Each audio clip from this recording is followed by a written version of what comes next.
kryptonite to Puppy is not at TI. And Puppy's actually quoted as saying in an interview that Kuro is his kryptonite.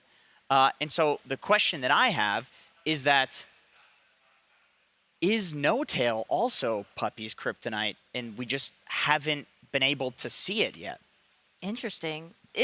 Why is that though? Why is Puppy, or sorry, why are Kuro and No Tail potentially Puppy's kryptonite, AUI? So I think they have a lot of history together, right? Like Kuroki and Puppy, they played on so many teams together. Even go back to Dota 1, your KS Int, all this time. And No Tail, he was actually on a team with Puppy on the original Team Secret. And it seems to be like the more you know about Team Secret, the more you can sort of counter-strat them.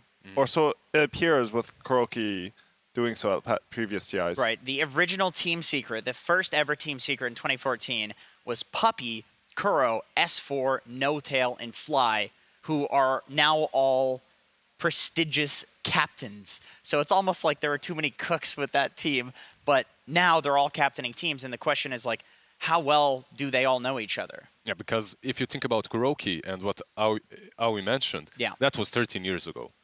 2008, Dota 1 at KSN is where they started. No Tail, however, you know, he played on, he came into this game, he joined Secret with Fly. He didn't have as much time and as much exposure to Puppy, but he definitely did share a lot of time together, and he probably has very good insights on how to play versus Secrets, especially at the grand stage such as TI, because what he said through TI8 through TI9, it's a mental warfare. And that's something, that's a thing where Secret hasn't really been stellar in the past, at least. There's also like a lot of info on Puppy, right? Like Puppy has been at all 10 TIs. We actually have a little bit of statistics on him. Let's take a look. So he's appeared, as I mentioned, all 10 times. So first rank for that. He's had 214 matches with 121 wins, which is impressive. Very, very impressive. 2,443 assists, and also 8 hours and 2 minutes total time dead. He spent 8 a lot hours. of time dead. 8 hours. 1/3 of a day. One whole third of a day, and that puts him in 3rd place in the rankings. And AY, tell me a little bit about how that how does that matter to you? Like, you spend a lot of time dead, but you know he's Puppy, right? He's the Puppy wall. More than the time dead, he has such a high number in that because he's played so many games. And honestly, it's a testament to how good Puppy is that he's first in games played and wins, and only 3rd on time dead, right? Like, that's impressive. That's true. I would argue that's because that guy always runs in and then buys back. so that's less time dead. Yeah, it's less time dead because he's just paying to not be dead. But if you paid to buy back and then you die again, then you spend all that time. That is anyway, true, which right? is why he's 3rd. So that's why he's up there as well. He's actually not only played every single TI, but he's been the position 5 for the majority of the time, right? That's true. Yeah. Not the whole time. Yeah, only not like TI, maybe like TI1. Was Kuro 4 or 5? I can't actually remember. I think he was. I don't even. Sorry, we should actually know this. Ancient history. In any case, a long time as a support, as a 5, you die a lot. Specifically, the way he plays, the fact that he always waits on the high grounds that want not break smokes. That's true. Is very sacrificial. This old school position 5, such as Solo from Virtus Pro and Puppy from back in the day, Navi, they would always be the first ones that go in like an Ogre or Elder Titan, just running in, breaking smoke. That's actually one really common thing between OG and Secret is that both No Tail and Puppy do that, right? I think Puppy does it. Usually he's the wall that's standing on the high ground. And when No Tail is doing that, well, of course, he's occasionally doing that. But other times it's like to make space for his team in the early game so that way they can hit their timing. Well, we now have the teams ready. So let's first bring out OG onto the stage.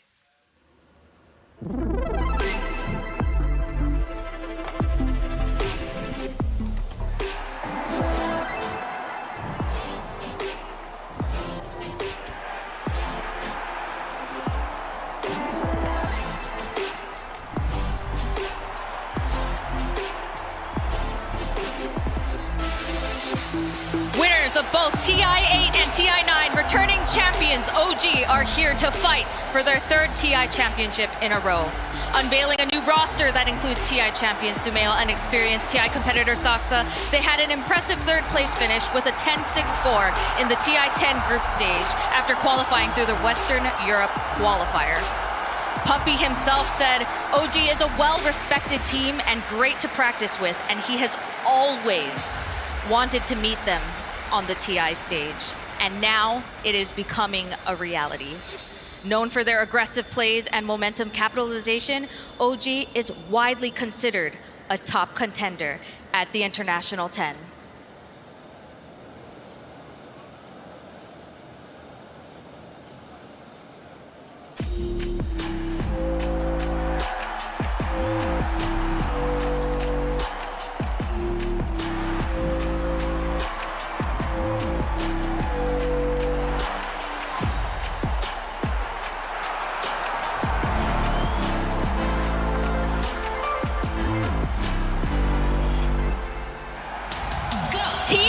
Has over several years proven that they are one of the best performing teams, taking first place at 8 major tournaments in a row.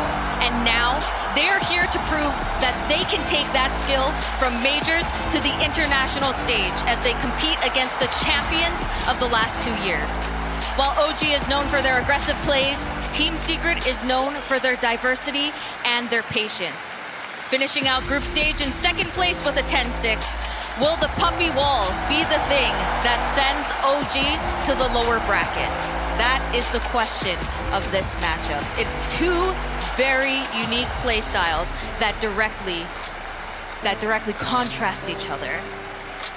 Gentlemen, we will take a quick look at a recap of Secret's journey to the International.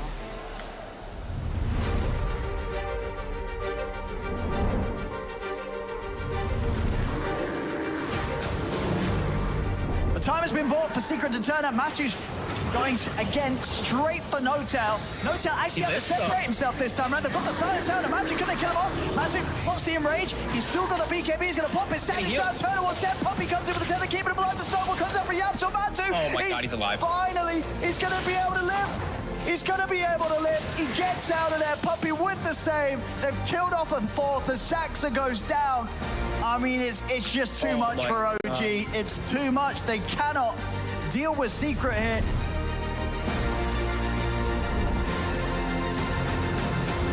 Can they kill this PA?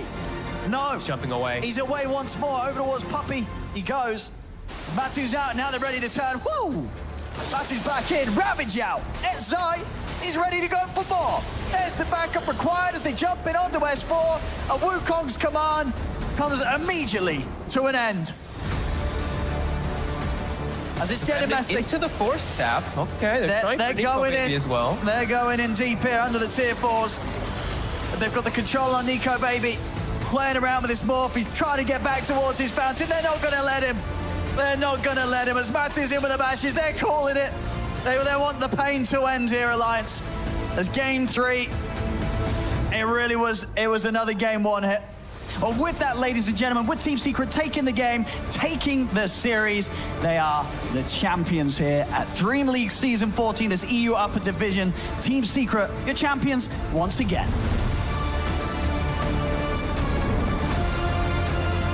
Really good foresight play by Puppy here. Tusk might be in trouble too. He's got shards maybe to get some distance and a snowball on the high ground. That's well done. Do you see a combo play? He know about the creeps to get vision, and then he managed to snowball up there because of it.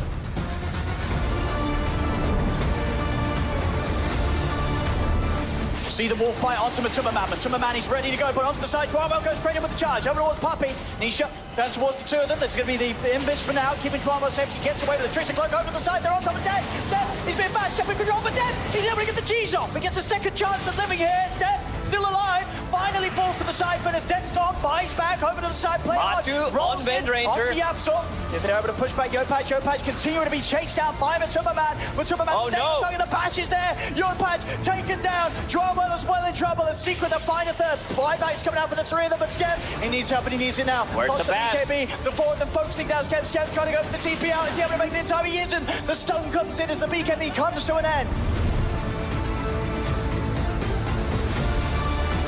Morphling on the run here, low on mana, doesn't have a way out of this one. He's just going to be slowly burned down unless Matuma can somehow save him. Maybe App Store as well. He's got enough to be able to jump out with a waveform. Call going in. Now with the egg on the side here. Oh dear, Zai, he actually gets the call and he runs away. He's still alive through all of this one, Nico Baby. He charges in with the Ink Swell, but that's just an Aeon Disc on Yapstor. He's going to continue to slow down Nico Baby. Zai, he meets him around the corner and says, "Are you looking for me, punk?"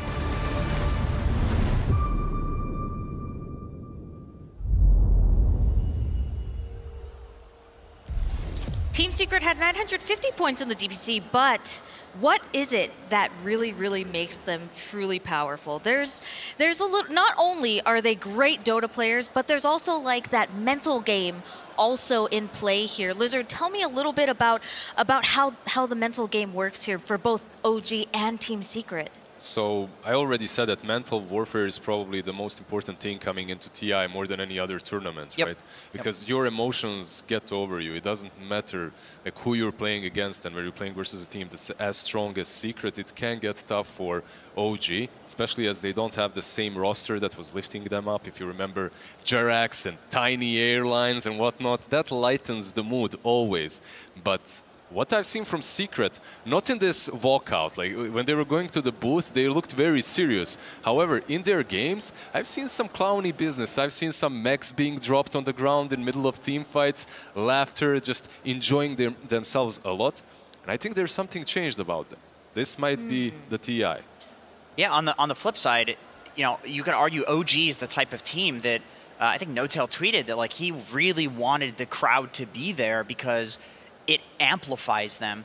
And something that I've noticed with OG too is that they, I think as a result of that, knowing that they feed off of that, they're upping their game for mental warfare. They're using, you know, I think they used Arteezy's significant other's chat line in a game, I believe, against them. There's also, you know, they're like question marking in all chat, and it sounds so goofy and it sounds so silly, but it's not, because they won 2 TIs doing this. They're the team that started this trend of people taking mental coaching a lot more seriously. So you could argue that OG has also upped the ante this time around as well, even with no crowd. Oh, do you think it's more about propping yourself up, right, than anything else? I think for OG specifically, I think a lot of it's seen as sort of like clowny or even bordering on BM, but to them, it's just them enjoying the game, loving the game, and having fun. I think that's really what propels them. I think you were mentioning Team Secret. They always come into TI as favorites, or most years. This year, there's no crowd, and they've sort of taken a bit of a break, right? Mentally reset themselves. Right. And you mentioned they're having more fun in the games. I think we might see like a different Secret at TI, at least for the playoffs. A different kind of Secret. What do you mean by that? How are they different? Team Secret, like I think for the past few years, I think they're the best team in the world outside of TI. Like they dominated the meta for so much. Like when I was trying to learn what was like the groundbreaking Dota strategies, I would always look at Team Secret. And then they always, you know, they go to TI, they get 5th, and then they get 4th, and these would be disappointing placements for them. Like 5th and 4th are very respectable, but not what you expect out of a squad that shows this level of caliber throughout the year. Yeah, they had 8 like major tournaments in a row that they won. Not DPC major, but like major in terms of, you know, $100,000 to $500,000 prize pools, something like that. They won 8 in a row. And the finals were stomps too. Yeah, it's like complete stomps, yeah. 3-0 grand finals, one grand final after another. I was paneling most of them and felt like, okay, here we go. Secret comes in, it's a 3-0, going home early tonight, I suppose. But coming into this series, Slack said something interesting. He has his conspiracy theory that they were, you know, 4 months away from tournaments in order to hide their strategies and also to give themselves that mental break and change something, come into the TI in a little bit of a different way. I think they've accomplished that. I actually remember watching some major at some point, and they were interviewing Zai, and he was saying that for that major, they hadn't actually been scrimming up until like the 2 weeks before, other than boot camp. And so like the 2 week boot camp. And so it seems like they have had that mentality before, and they respect that mentality, and now they're actually doing that for TI rather than just these other tournaments. Perhaps it's because they took TI way more seriously, so they like changed it up, but now they're like, you know what? We're just going to do what we did to win all of the other tournaments. Yeah, actually, I remember, I think MDO Disneyland, they won that major. I don't think they played a single scrim before that tournament. Yeah, that was actually, I think that was probably they did scrim before the tournament. Yeah. That's some confidence. Is that a confidence thing, or is that like the super secret strat about being secret? Did they scrim a lot before any major? Because they went out in the wild cards. It's hard to say. That's hard to say. We didn't get many interviews. I mean, the MDL Disneyland one, that was like 2018. Yeah. I don't know. I think after they got fourth in Singapore, they're sort of qualified for TI.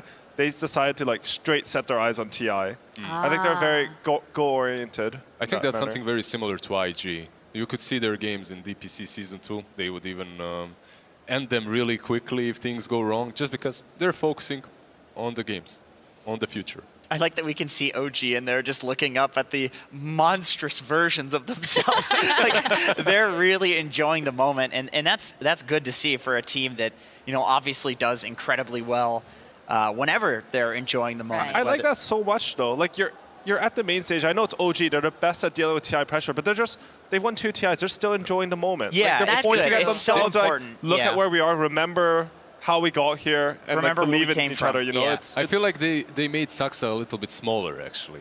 They may have. Yeah, they may have. He is a giant. Yeah. Yeah, but to your point about enjoying themselves, there is actually, if you rewatch True Sight, Seb, coming into the grand finals, he says, guys, we already won this. Just enjoy yourself. And that's it, right? If you enjoy what you're doing, it's so much easier to play, because that's how you defeat fear, that's how you defeat anxiety, and just go all in. Yeah, it's Channel true. the energy. It's true.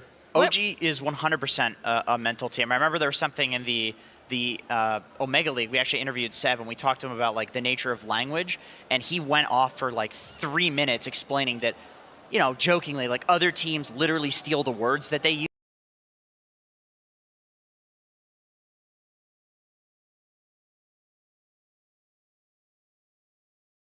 use because they're so important for winning the game, bringing these extremely complicated concepts and making them very simple. So OG is all about the out-of-game stuff. Tell me a little bit about their in-game stuff as well, because they're, as we mentioned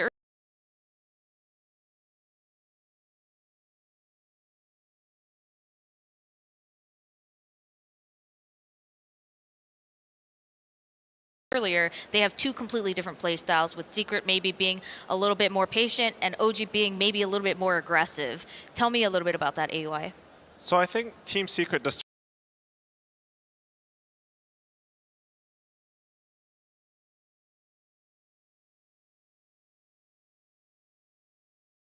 tournament more than any other team. Not just this tournament, historically, I'll see an enemy team run up the high ground into all 5 of their heroes. Puppy will be in front. They'll kill him. Consistently happens. They're less of a timing team, and they're more like playing, waiting for their good. OG, on the other hand, I think they're honestly a bit of a misunderstood team. People see them as this hyper-aggro team, which they are. But I think mostly they're like a timing-based team. There's like an on switch for them, and as soon as they hit their timing, they're ready to go, and they never stop. As long as you can pressure your opponent, they're down to like bring all the numbers they need.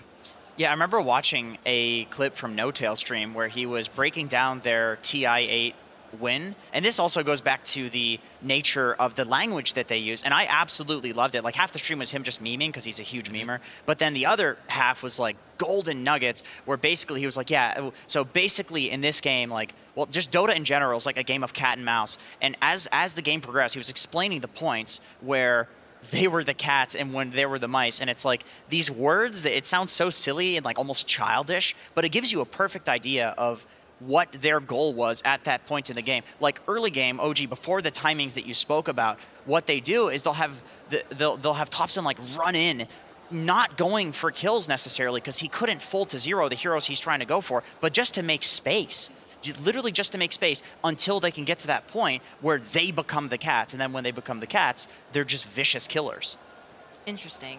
And Lizard, what about the roster changes? We talked about it very briefly earlier, but now that OG is not the same OG that we've seen the last 2 years, what are the effects on that? I'm not sure if it's just them keeping it on brand, right? Scrap up, find the last replacement just before TI in June, go into the qualifier, win the qualifier, go on to the TI. Barely win the qualifier. Barely both, win. Yeah. Both TIs. Like the storyline is literally repeating itself. But when it comes to Sux, I remember during Dream League Leipzig major, they still didn't even announce him, and Otel was talking to us a little bit. He was there, and he said, yeah, this is a perfect player for us. Why? He doesn't have to think the same way we do. We will change that. We will adjust him. However, he is mechanically incredibly skilled.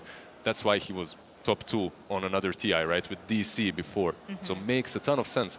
He brings a ton of stability as well to the team, but in comparison to Jerax, maybe he does not necessarily have as much flair, and perhaps he doesn't bring as much when it comes to the emotional stability of the team. Okay. There aren't many players that can be as relaxed on a big stage as Jerax. Well, here's the thing, though. The more you doubt, the more power it gives OG. I remember listening to Elon Musk speak about the simulation. I was thinking, man, this guy may have smoked a little too much with Joe Rogan, but now that OG is so doubted to win TI, and more doubted than before, I am 100% convinced we do indeed live in a simulation. You can't write a better storyline than this. You're doubting them live on the panel right before their game. This fuels them. I hope you realize.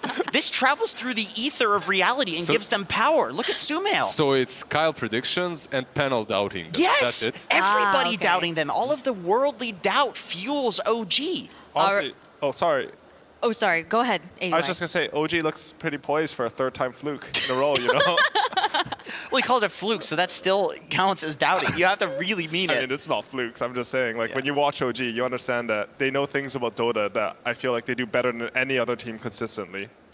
All right, so AUI, give me like your 10-second description of Secret's biggest strength. We've talked a little bit about OG, but what about Secret?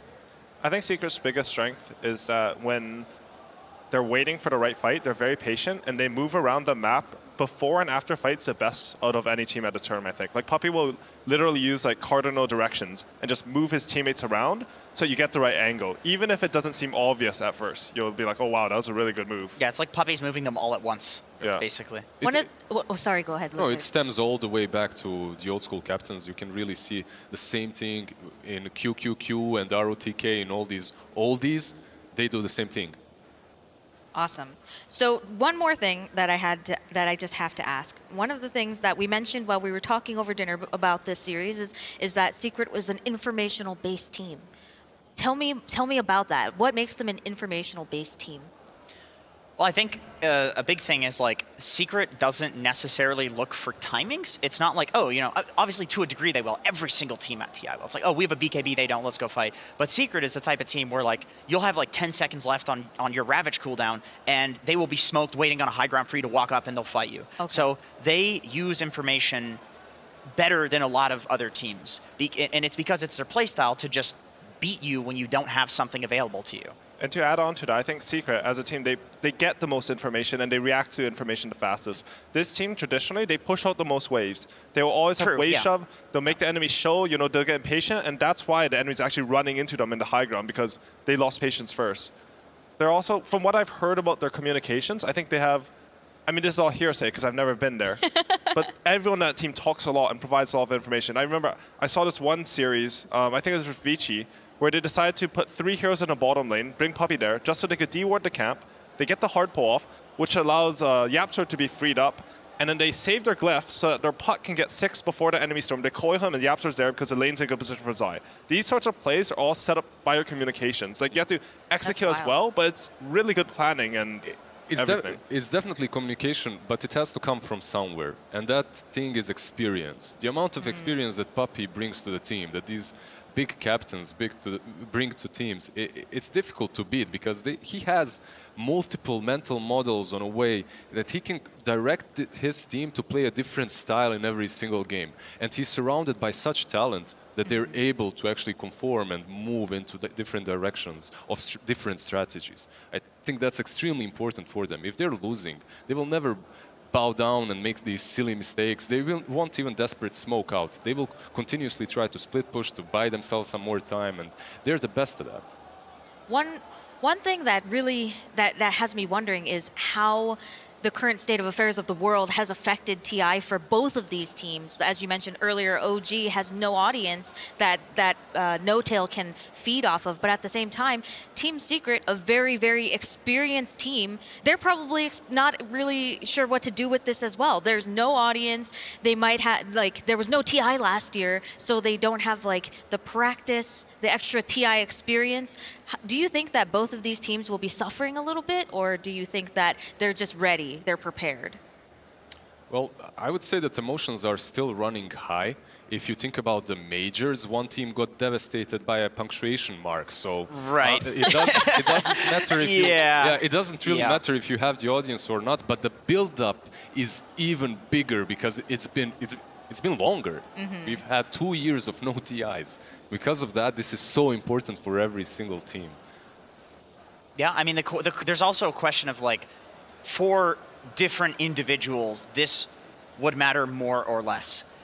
You know, going back to EG, I see EG as a team that they are, you know, desperate for number ones. They want to break the curse, whereas I feel like Team Secret, if they're coming into this with any mentality that's close to their major mentalities, well, it's the same. You know, there's no crowd. There's a lot of money on the line. It's the same thing. And so that's the one argument. Like, I don't remember who it was that said it, but it wasn't me, just so I don't get in trouble for this. But somebody said, I think it was Slacks, that Puppy isn't necessarily the type of guy that you would want to cry on his shoulder if you're losing the game. He's a great captain. He can, you know, tell you exactly what to do, but perhaps he rules with a bit of an iron fist. You know, No-Tail on the other side, Seb as well. These are the types of guys that they will, you know, pick you up. They'll deal with your emotions and fix them perhaps. And so the question is, will Team Secret just not need their emotions to be picked up because there are less of them now, and it's so similar to majors? Are they different from EG in that way? And I guess that's what we'll see today. For sure. AUI, did you have anything to add? No, I was just thinking, it's because Puppy, he has this image of this very scary captain. But I've worked with him before, and he's actually sort of a goofball. He's a nice guy. No, when you run into like when you see Team Secret sitting together, they actually sit together and they make animal noises at each other. What? I don't know, for what fun. type of animal? I don't know. Like orangutans? Yeah, you know, just anything to have fun. Monkeys are fun. It's less public facing, but what did you say? I said monkeys are great. Continue.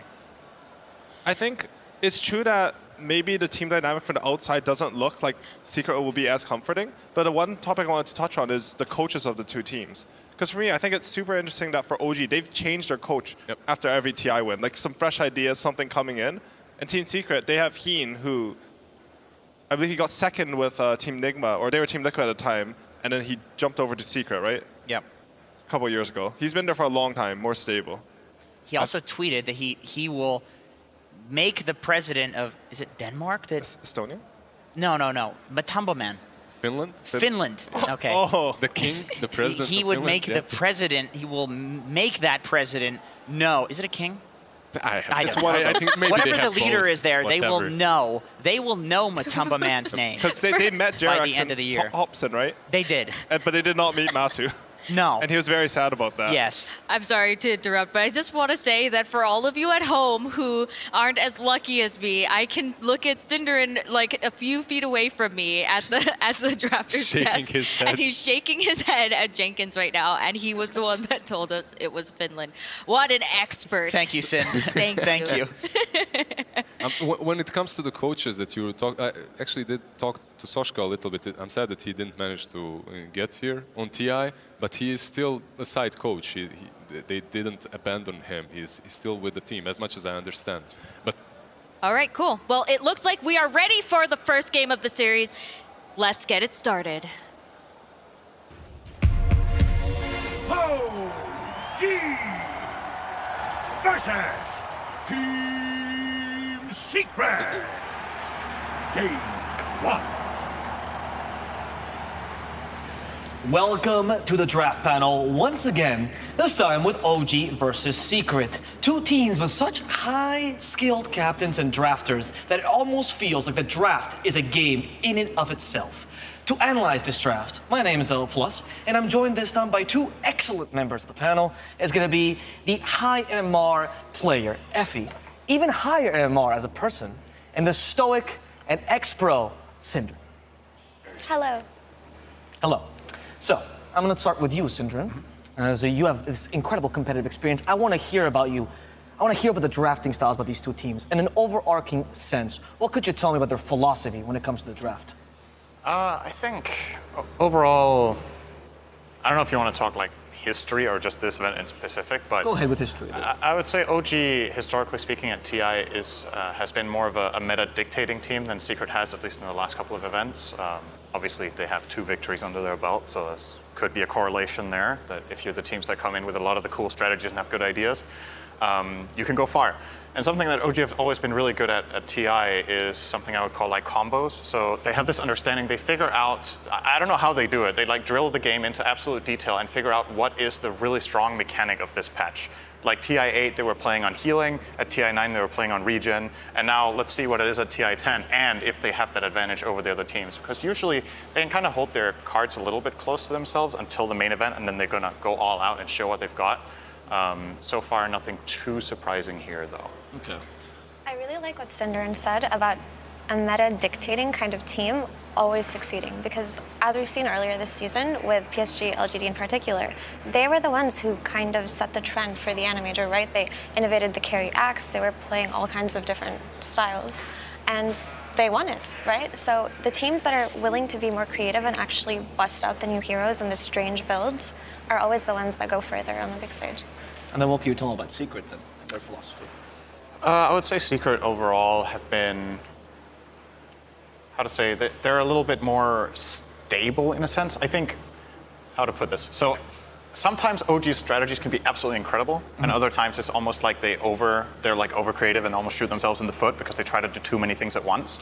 And they kind of like try to from my perspective, it seems like sometimes they need to tame themselves a little bit because they love to be crazy and wacky and they want to do all this stuff. So you've had drafts with OG during qualifiers as well where people are like, what are you doing? Like, what is this? What is this strategy? How is it meant to work? And other times you see the strategy and you don't understand it and you see a game play out and you're like, wow, okay. They were like thinking at this 3 levels higher than I was imagining, right? And then all the pieces come together. Secret, it's a little bit more stable. I would say Secret's bottom level in drafting is probably higher than OG's, but I think their ceiling is also a little bit lower. So it depends who gets to, like if OG is at absolute echelon tier for themselves, I see them having an advantage in the draft. So for Secret, it's about sticking to their guns, getting something stable, and maybe throwing a curveball if they can a little bit to OG, and making them, you know, get out of their comfort zone a little bit. For now, we don't see much of a curveball. We see one of the most picked heroes, or most contested, which is going to be the Monkey King. Actually, one of the best teams that play Monkey King, because they have multiple of the best Monkey King players in the team. Thoughts on the start, Effie, of Monkey King Ancient Apparition? So the thing about Monkey King is that out of all the popular and more contested heroes recently, I think he might provide the most value in the first phase, just because he can be flexed to every single role and played well. Right? Typically, these first phase heroes can play on maybe 2 core roles, maybe on 1 support role. But with Monkey King, you can have him play 1 through 5, and depending on if you have players who excel at it, you can adjust it to the enemy team's draft. So that hero, in and of itself, in that regard, provides value. The AA pick is pretty obvious, right? Because we saw Io being picked up by OG, so they just go for the typical counter left in the pool. But the Io that OG has currently is a little bit more interesting because if you saw this on another team, you'd probably think it's a support, but OG have already played it twice on the offlane, so. Yep.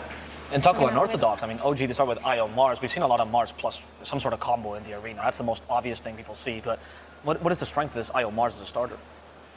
That's a good question. I think so. Something that OG use that I would imagine with Mars for them is that I'm not putting this off lane right now. I think it could be multiple different roles. I think it could be a mid hero for Thompson. I think it could even be a 5 for No-Tail, just because they haven't shied away from doing these things, and specifically almost I feel like planning a draft based on the expectation of the opponent. So they will pick a hero anticipate that the opponent thinks it's this role, and then they round out the draft in the end, so that in a way it's not even picked as a flex pick. In their minds, it's already maybe support. And then in the end, they just know what core they want because they've planned for it to be support the whole way, and the enemy team has counterpicked as a core, and then they just swap things around. Where it might seem like, wow, that was a really great snap last-minute decision, and they might have planned it 5 minutes ago. So that's what I think when I see this, that Mars is just a flex pick for them. As far as Secret goes in this tournament, I think maybe they are the team, in theory, that has the most flexibility on Monkey King. I genuinely think all 5 of their players could play this in this game. But when you pick AA, that corners it a little bit more, so it's probably not 5, but that's basically all OG know right now. I guess it needs no introduction. Both Nisha and Matumba and Monkey King. Yapzor has played at this tournament already. He went for a build that we've seen a couple people play with, like the Atos into Blightmare build. And Zai would also be able to play it. I think he's the least likely of the 4, though, to grab it. Yeah, the team actually was running Monkey King offlane was OG in the start of the season with a Witchblade build that Seb tried out, which was mixed results. I wanted to go back a bit in the draft, though, Effie, and ask you about a specific ban, which surprised me a bit, which is the Storm ban of the first 2 bans. You let the Monkey King highly contested hero pass through, and the Storm gets banned. That's funny, Emma, because I was looking at it just now, and I thought it was interesting as well, but it does make sense. It seems to me that really OG did place this IO in high regard, because instead of caring about a potential Monkey King, they just chose to protect their IO. So IO is a hero who can provide so much utility for a team, but his biggest issue is just getting jumped. Right. And a lot of teams are not afraid of first phasing Storm anymore. The hero does get countered quite easily, but he can be played regardless of that. And sometimes picking your mid hero in the first phase is something that you have to do versus specific teams who like drafts like the IO, right? So they ban the Tiny and the Storm out, who both excel at killing him, and that's the priority they placed here. Okay. Storm is also a much better pick on the last pick of the first phase than he is on the 1-2, right? Yeah. It means you get to go into bans and solve some of the problems you might have. In recent times, I think Storm's bad matchups mid are very limited as well. There's not like that many heroes you could pick if you're OG. And specifically, one of Storm's worst matchups in lane, Lina, is something that I don't think we see Topson play that much. When Lina was very popular, Topson was one of the few mid players that never touched it, actually. It just didn't fit his style. He has played it since sometimes, but I don't think it's one of his favorites. So that could be part of it. Another thing is, you might open up the Monkey King for Secret specifically because when I think about all of the top teams in the world, I think Secret is probably the team that, in my opinion, is least successful with IO. Like, they've tried it many different times in different variations over the years. They've had Puppy play it, Yapzor play it. And it's like, there are games where it looks really good, but there's just as many where it's like, like, what if? There's all these what if feelings. So I think OG, being super experienced both with and against the hero, are fine with just leaving it in the pool. You know what, Secret, you guys want it? We have a plan for you. If not, we're going to take it every time. Right. So you kind of put the onus on Secret to find a solution of how this hero is going to play into the game in general. And now, you talked about combos earlier for OG, but the combo is going to come out for Team Secret, a tried and true combo. Usually it's SCA teams that love this combo the most, but it's the Earthshaker Morphling. For those of you at home that don't know, Morphling will get an Ags, he'll turn into Shaker, he'll crit you for 1,000 damage, and you go, where's my HP, where's my support? You can't stop him, he moves around the map. It's kind of ridiculous. Yeah. Can you tell me, do you think this is the game for an Earthshaker combo, or Morphshaker combo? So I want to talk about this combo in particular because it was a nightmare a few months ago, not enough, like a year ago or something, right? In pubs where it just felt incredibly strong. It felt uncounterable to a degree. TNC. And it fell out of favor because of nerfs to Earthshaker, right? And nerfs to Morphling as well, but specifically Earthshaker's airtime in his Ags. But recently, they reverted that change. So now, when Earthshaker buys an Ags, his airtime is much lower, which was a direct buff to this combo, but also he cleaves when he lands to the totem, so... Oh, and that also works on the Morphling ranged attack, which I didn't know until I saw this, like, kind of... You don't have to do any swap at all? Like, you can just do it as ranged? Your ranged attack has cleave. That's absurd. So when people realized, hey, this is good again, I expected it to be probably the 2 most picked heroes together at this tournament. If you haven't seen what Effie was talking about, before, as you know, Shaker was quite fast at jumping through the air, then they reverted it, and it felt like you were watching Space Jam in slow motion, right? And now we're back to actually watching the real NBA, and that's where Morphling is scariest. So, we have last picks here. What could we be expecting for both teams? You talked about the Monkey King flex. Where are you expecting him now? I'm mainly just want to quickly look at OG again, just because. Okay. So they've played IO Tusk, right, as a dual lane where it's been Seb playing the IO and Soxa on the Tusk position 4. if they do want to do that, this Mars is indeed 5, most likely, right? Then the mid would be Invoker for Thompson, which is probably a lock at this point. Yes. If you want to do it quote-unquote standard, you could play Mars Tusk lane and then put IO plus carry safe lane, but it sounds kind of weak against Morph, so I think Secret or OG are more likely to run that IO Tusk lane. As far as Secret goes, they want a last pick that is probably just their mid hero. They could put Monkey King mid against Invoker. It's not a bad matchup. And grab an offlaner here for Zai. The thing is, that's probably what they're going to do. You don't think it's bad, despite the fact that Tornado can dispel the Jingle Mastery? So I want to say, historically speaking, that Monkey King performs very well against Quaswex Invoker mid. He runs at you and hits you, and if you have to space yourself as Invoker all the time, he denies the creeps. Right. And Invoker is very limited in terms of utility in the lane. Like you said, he has this one Tornado, but aside from that, he can't really fight back. His base damage isn't great, his armor isn't that great. Monkey King, if he ever gets the procs in, he's going to go for it. All right, it is probably going to be an offlane Monkey, though, as it looks. Interesting. Mid-Ember. It could also be an offlane Shaco, which we've seen a lot in this tournament. It could. And just to add on to that point about Monkey King versus Invoker, Monkey King is actually quite nice because when Quaswex Invoker attempts to rotate around the map, Monkey King can match his pace very easily. He's not one of those mid heroes who needs to sit there and farm forever. He can do that, but he can also join these side lane fights very early on. All right. The concern for that is just he's playing versus Mars and Arena. It cuts down his trees, and it's a counter in that regard, but it doesn't seem like they're going to be too concerned about it. With the draft finalized, I'd like to ask you first, Effie. Pick whichever team and tell me the weaknesses and the strengths of that draft. Well, we still didn't talk about the last 2 picks, so I'm trying to think about them in like larger context. But this Ember pick is quite good, right? Because what did they lack versus this IO? The backline jump. And they are going to have that in Shaker and Morphling later on in the game, but they do need that hero who can go in first.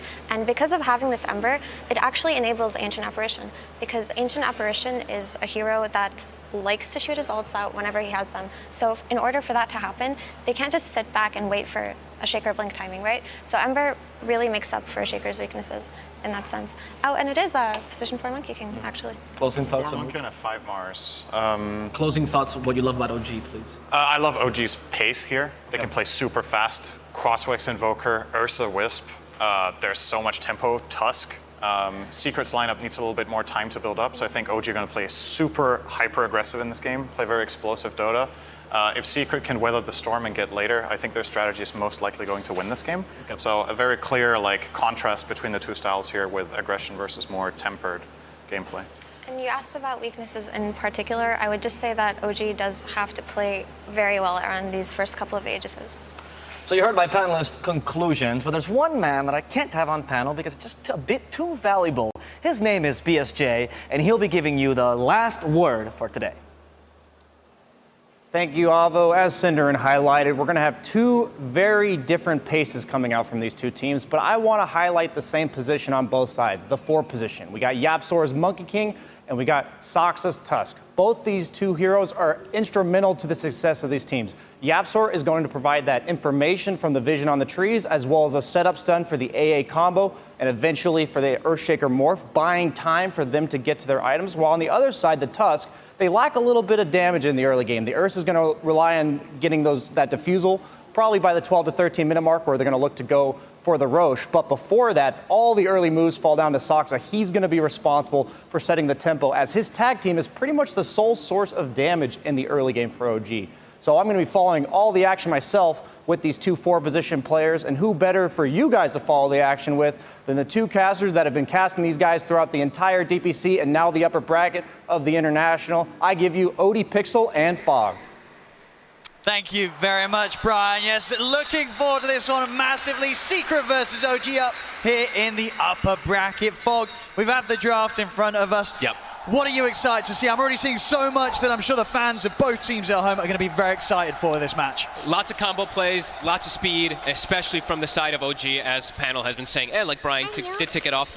Very kind of different styles that we'll be going for. Obviously, OG is going to be looking to set pace with this Ursa, with this Invoker moving around the map, but it's different. It's this fun that we're starting to get to see from them so much. It's the IO3. Yes, so. and it's I mean, we saw sort of course, OG do this before. Yep. And this game again, why do you feel it work so well for them here in this first match against Secret? I think it's just something they're super comfortable with. Seb's been playing it so many times, and they've always been a team about amping up their carries, right? What better than having like an IO that gets these high levels, fast-paced, like level 4 overcharge online, tether as well. You get items faster, your mech, your holy lock, hot lock it. You set the tempo even faster as a 3-position IO than you were like a 5. Sure, mech is really cheap, so we see it picked up very early anyway on those like 5 IOs, but now it's like Seb is going to have it, and he's going to have these crazy levels that increases the healing as well, because that's what Tether does when you get levels. So, and you do sort of agree with Cinder in the sentiment, really. He says very much, you're looking at this game, this draft, and we know, of course, how OG likes to play. Yeah. OG this game, they are going to want to, and they kind of need to play fast, because down the line, what this more shaker is,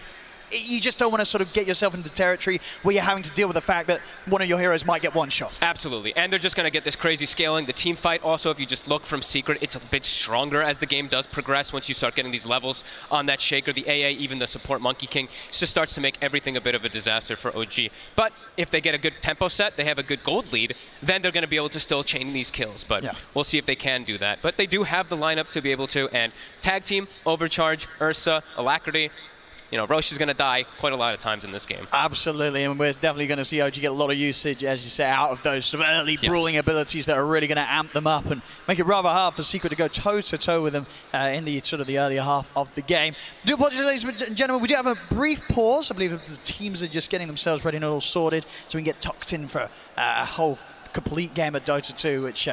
as I say, we're going to have action from the minute one, really. Yes, this, exactly. I'm wondering if, let's see, we'll probably see level 1 smoke from Absolutely. OG. They've got tag team, they've got IO, they've got the stronger level 1, even though sometimes it's a bit awkward because you have something like an IO and you're running to like Shaker. There's a Monkey King and an AI on the other side. There's a Morphling on the other side. So OG is going to look to hit hard right from the start of this game.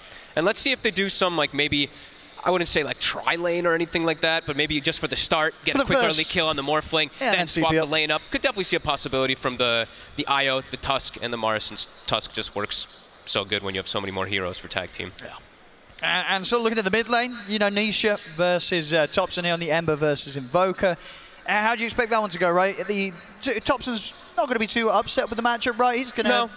He should be okay. Works Invoker, you can play around with the Ember quite a bit. Yeah, you've got a little bit of, you got like good base damage. Sure, your Flame Guard's going to get dispelled in some situations, but you should be able to get these last hits. You're going to be able to pull creeps back, and, Water Runes are a thing. So all these heroes that can still go for the bottle, like Ember Spirit when you're playing versus Invoker, you're going to have that good sustain that just comes from it naturally. Well, he doesn't. So I know Brian was heavily talking about Saksa in this upcoming game, and I think we'll probably see him a lot of times looking to make those moves around those Water Runes early on, even the 6-minute rune. I mean, and the same to be said for Yaps on the Monkey King, or is he going to be more needed in the lane, really? Is he going to have as much freedom as Saxa is to sort of roam around and look towards that mid to help sort of push the matchup in their favor? I think it's more going to be Saksa checking, but yeah, he'll check. He'll check as well on Yapsor. I think he'd like to stay with the Shaker just as his melee versus Ursa. You don't want to leave him completely alone, right? So. No. Even though Shaker has done really well versus most of these melee matchups, Ursa can take advantage of it. Just one little pin from the Mars, even though it's a 5 position, and you should have the chase if there's no Monkey King there. So here we go. Well, indeed, here we go, ladies and gentlemen. The G has been called in chat. We are getting this match underway. Here we go, ladies and gentlemen. Game 1 of Secret versus OG here in the upper bracket. And indeed, of course, smokes up straight away from both teams. Oh, yeah. As a lot of potential for quite an early first blood this game.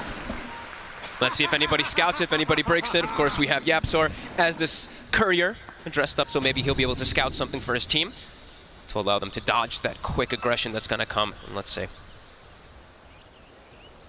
OG coming for the long way around here. They could get the good approach onto the high ground. Immediately skills Cold Snap. That's the other thing, too. Just always want to point out, some Invokers we have seen at this tournament are skilling the Wex level 1 to get the EMP for the lane. That tells me even more they want to find the battle. And we're ready. I mean, the taunts, of course, come out from Seb, claiming that high ground. Yeah. And Secret doesn't want to fight. They know that it's too strong. Absolutely not. No, you don't want to run into OG level 1. No. Especially when they've got the heroes they do this game. See, Yapsor also continuing. He's the courier form. He brings his courier out so that he's going to be able to turn back into courier form as well later on, so he can keep using that. That's why you see it pulled out of the base so early. Something we're seeing a lot more players do. And overall as well, this game, what's sort of your feeling from the drafts? Like, do you prefer the approach of one of the teams this game? I've been a bigger fan of speed lately. Yeah. It's just gonna have to be speed and few mistakes though, because I've seen very similar drafts like this also from you know, we got to cast that LGD Elephant game where they had that enormous gold lead the entire game, and then one little slip up, the Morphling, and the combo just ends up taking it. That one was a Morph and a Willow, which also is incredibly powerful, but Morph and Shaker has similarities. So for me, it's pretty even. It all depends on how the pace of the game starts going. Because if OG gets ahead, they can dictate pace and play around their low cooldowns. If Secret gets ahead early, then I think it might be a little tough for OG to bring it back. Level 1 Puppey gets gone on from tag team, instant TP, back to the lane. Sort of eyes, as I say, both side lanes. I mean, which side lane is the most volatile, do you think? Who's got to be the most careful on this first couple of levels? I feel like top has crazy potential of kills just because it's the double melee. Yeah, so it just makes 1 or 2 wrong steps. Same thing for No-Tail. There's Jingu skilled right away on the Monkey King too, so that's probably the most volatile for me.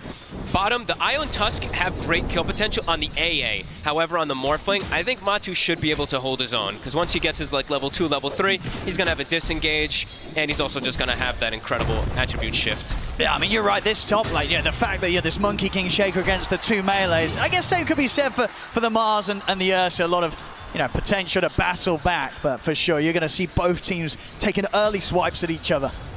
Stick is going to be really valuable up there for Zai. He started with it, he's playing versus the Rebuke, even we expect that Earthshock to come out from the Ursa early on too. So they're going to have a lot of mana to work with. And yeah, I'd say Secret, I give them a slight edge in the laning phase with their heroes the way it's set up at the moment.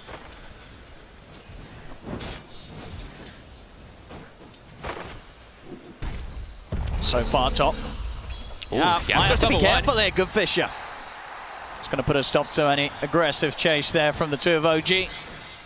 Mid lane Nisha having to play a little careful. He's got some regen out on the way, but rather low at the moment in that matchup so far. 8 for 2, 7 for 1. Pretty even here in the mid. Thompson's gone just straight for damage. Doesn't finish up the Null, just finished up a Robe of the Magi.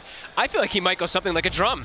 We've been seeing it from him quite a lot this tournament, and when he has the IO and it's all about pace, I think that's something he might be thinking about. Oh, and there we have it, actually, bottom lane. Seb is the one to get first blood. Is he actually going to get Saxa out as well? He is. The heals are enough. Saxa doesn't even go down, as we see action on both side lanes pretty much kicking off at the same time. But, of course, OG, they were the ones to get the kill first.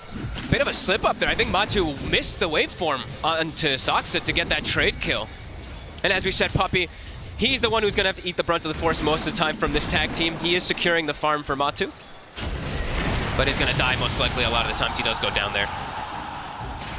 Matu definitely having to be careful, but so far in the first wave, even though losing the support by his side, free farm for the Morph down here, 14 for 5. And Sumail struggling, since he's got that double melee versus the Monkey King who's holding skill point too. Yapsor may be deciding if he has another opportunity to... Ooh.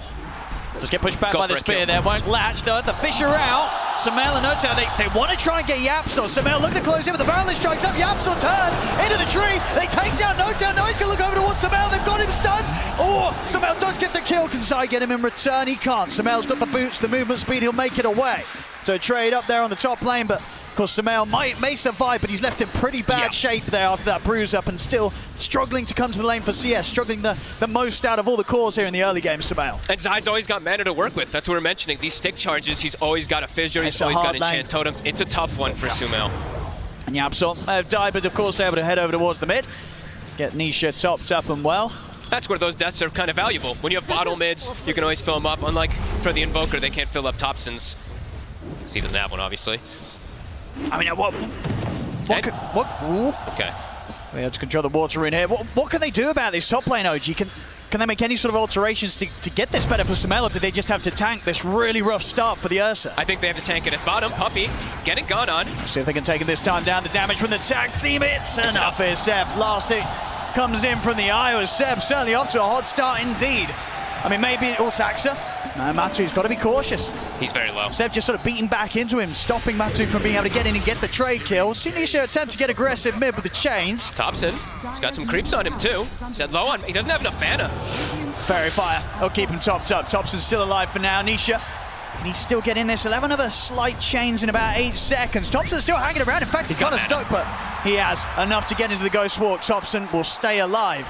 Really pushing the limit there, though. Yeah, he is. He reveals himself. Oh, Nisha's going to want to dive back in. He's got the slight chains. Thompson, now with the flame guard up, Nisha's going to have the damage. Thompson there making a bit of a mistake, getting greedy, trying to reveal himself to keep hitting the creeps, but he had no regen and no chance against Nisha with the second round of spells on the abilities of the Ember.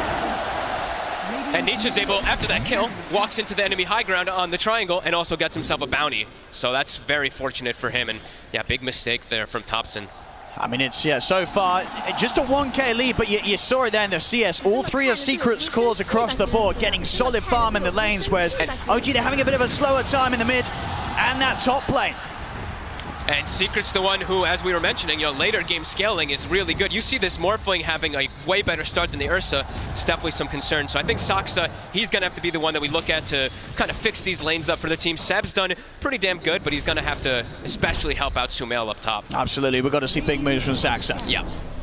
It's only level 3, too. It's not like he has this insane type of level advantage where you see some of these 4 positions have. Yapzor is actually level 4 before Saksa hits it, so a little bit harder to make all those aggressive moves when you don't have all 3 of your early abilities, like the Snowball, especially versus something like Earthshaker and Monkey King. Snowball, very useful. That's Thompson. Nice to know. To get in and take that away from Nisha. Looking for the bottle refill. Yeah, just not slowing down Matumba, man. A definite concern. Sumail's starting to get a bit more space. The pressure's definitely begun to lessen a little bit top with Yapzor making those movements over towards the mid. So a bit of breathing room for the Ursa here. Only for a second or so, because Zai is going to hit 6 really soon. Looking to make the move, Matu. They are going to try and go on Matu. Not quite enough damage there to stop him from shifting. Still have the chase now with the tag team. It's not enough. He's got the strength built up. Matu will be able to walk away. Zai likely to be 6 after this lane, and that's where Sumail's going to have a lot of difficulty as he's still not level 6 on the Ursa. Oh, absolutely. He's double melees up there. The walk in for a potential slam could be deadly. Does have his treads picked up, so he's a little bit tankier once he's got them on strength. No tail. Just struggling to sort of trade with Yapzor. Spears off the mark. TP's coming in here for OG. Thompson, he's in with the backup. He's come to try and rectify this top lane for OG. Catch onto Yapzor. He'll set up for a kill between the 3 of them, and this very much needed. OG, they've got to try and get this top lane in a better condition.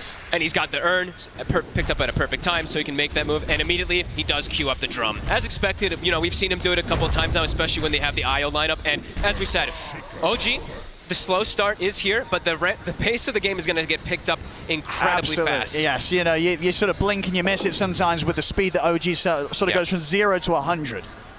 So and it could absolutely still happen here in this early game. Still early days. 7 minutes in, 3 to 4. Less than 1k lead at the moment for Secret. There's still absolutely potential for OG to just explode in these early moments. Yapzor making the move down bottom.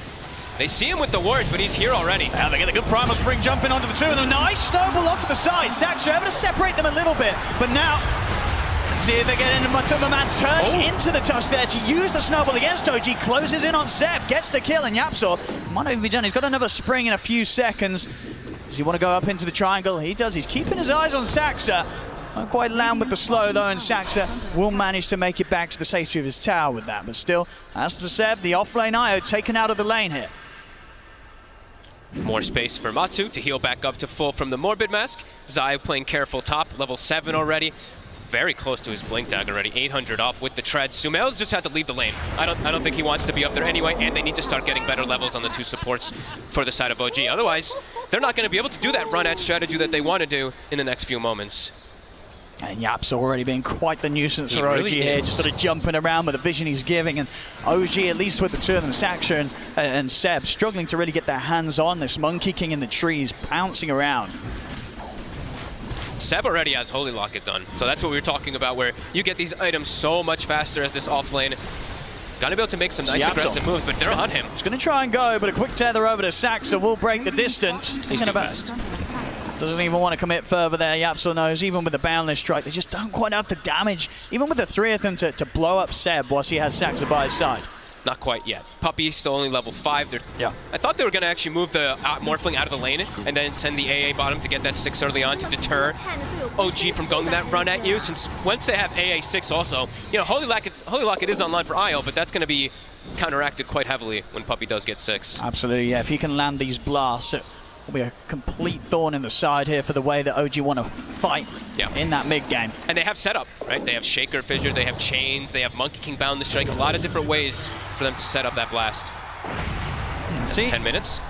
Coming over towards Nisha, but in fact, Nisha is going to be able to set up anything on them. No, doesn't want to try. Thompson, just get the initial grab here. Nice EMP. Oh, he was waiting for it. Samael, he was ready. Samael, if he gets this, it's going to be a lovely kill here for the Bears. Samael set up in perfect position. You know, he's had a bit of a sad time in the jungle, but he's able to head over to the mid lane, get a kill on Nisha.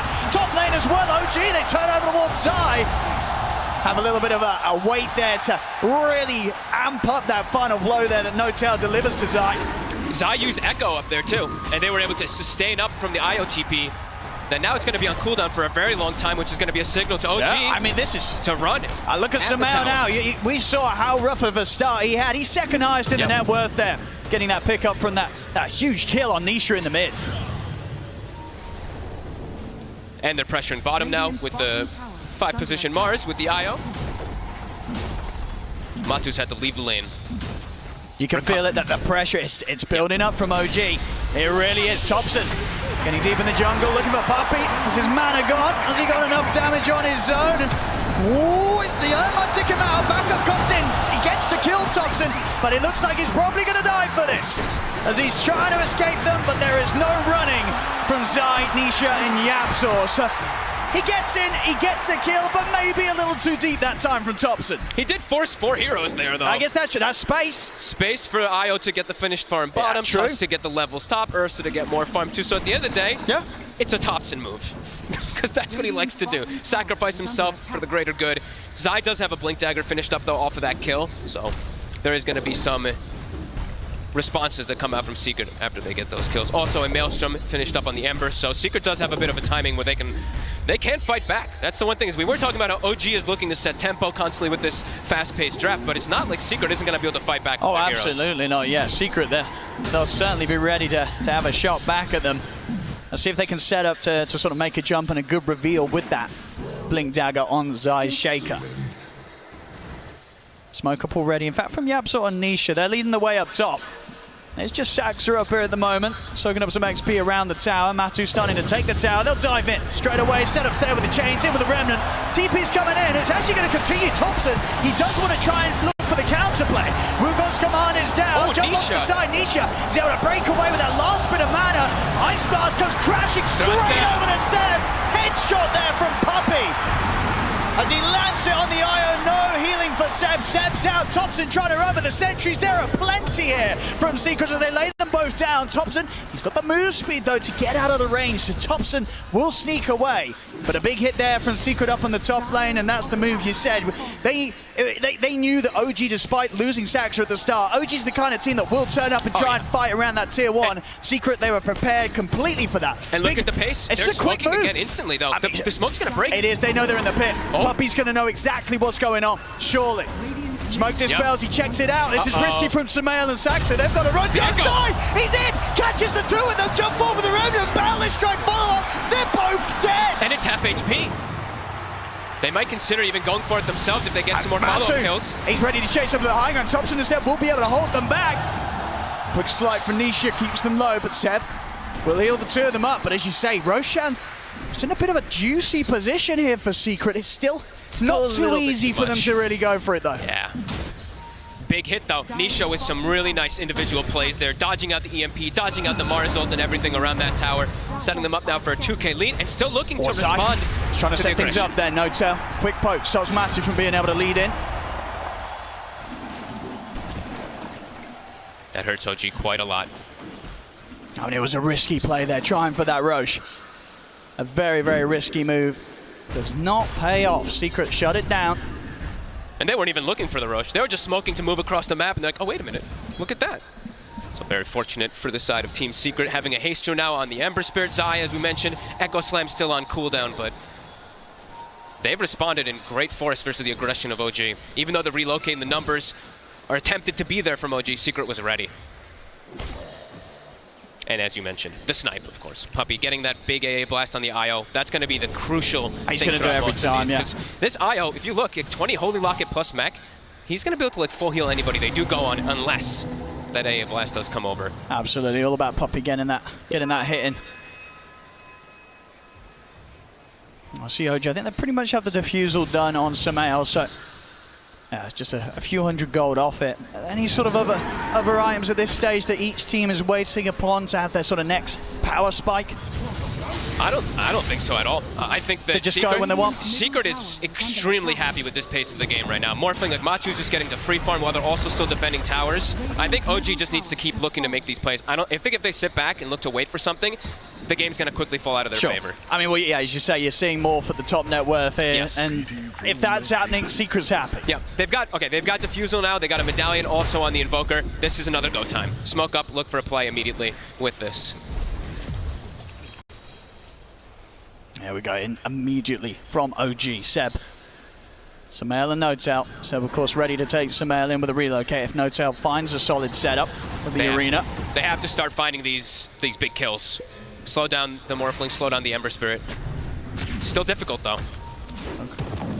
Go for the D ward here, so Secret will be aware that they're coming in from the side. Secret grouping up here in preparation for some sort of jump from OG. And they've got the big ultis. That's the one thing that Secret, especially if they've got the high ground advantage, they have those humongous team fight ultimates in comparison.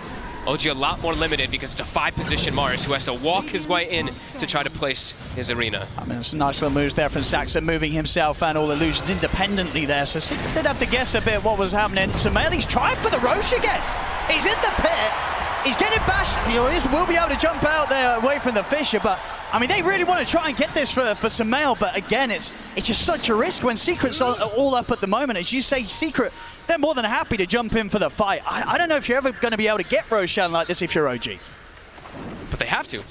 That's their lineup. They need to get that Roshan advantage for the Ursa. That's why you see both teams just heavily emphasizing in the area. But yeah, Secret's not going to let him. Secret's got this Ice Vortex, 40 mana. I mean, Puppey can pretty much infinitely throw it in there to get the scout if he's in the area.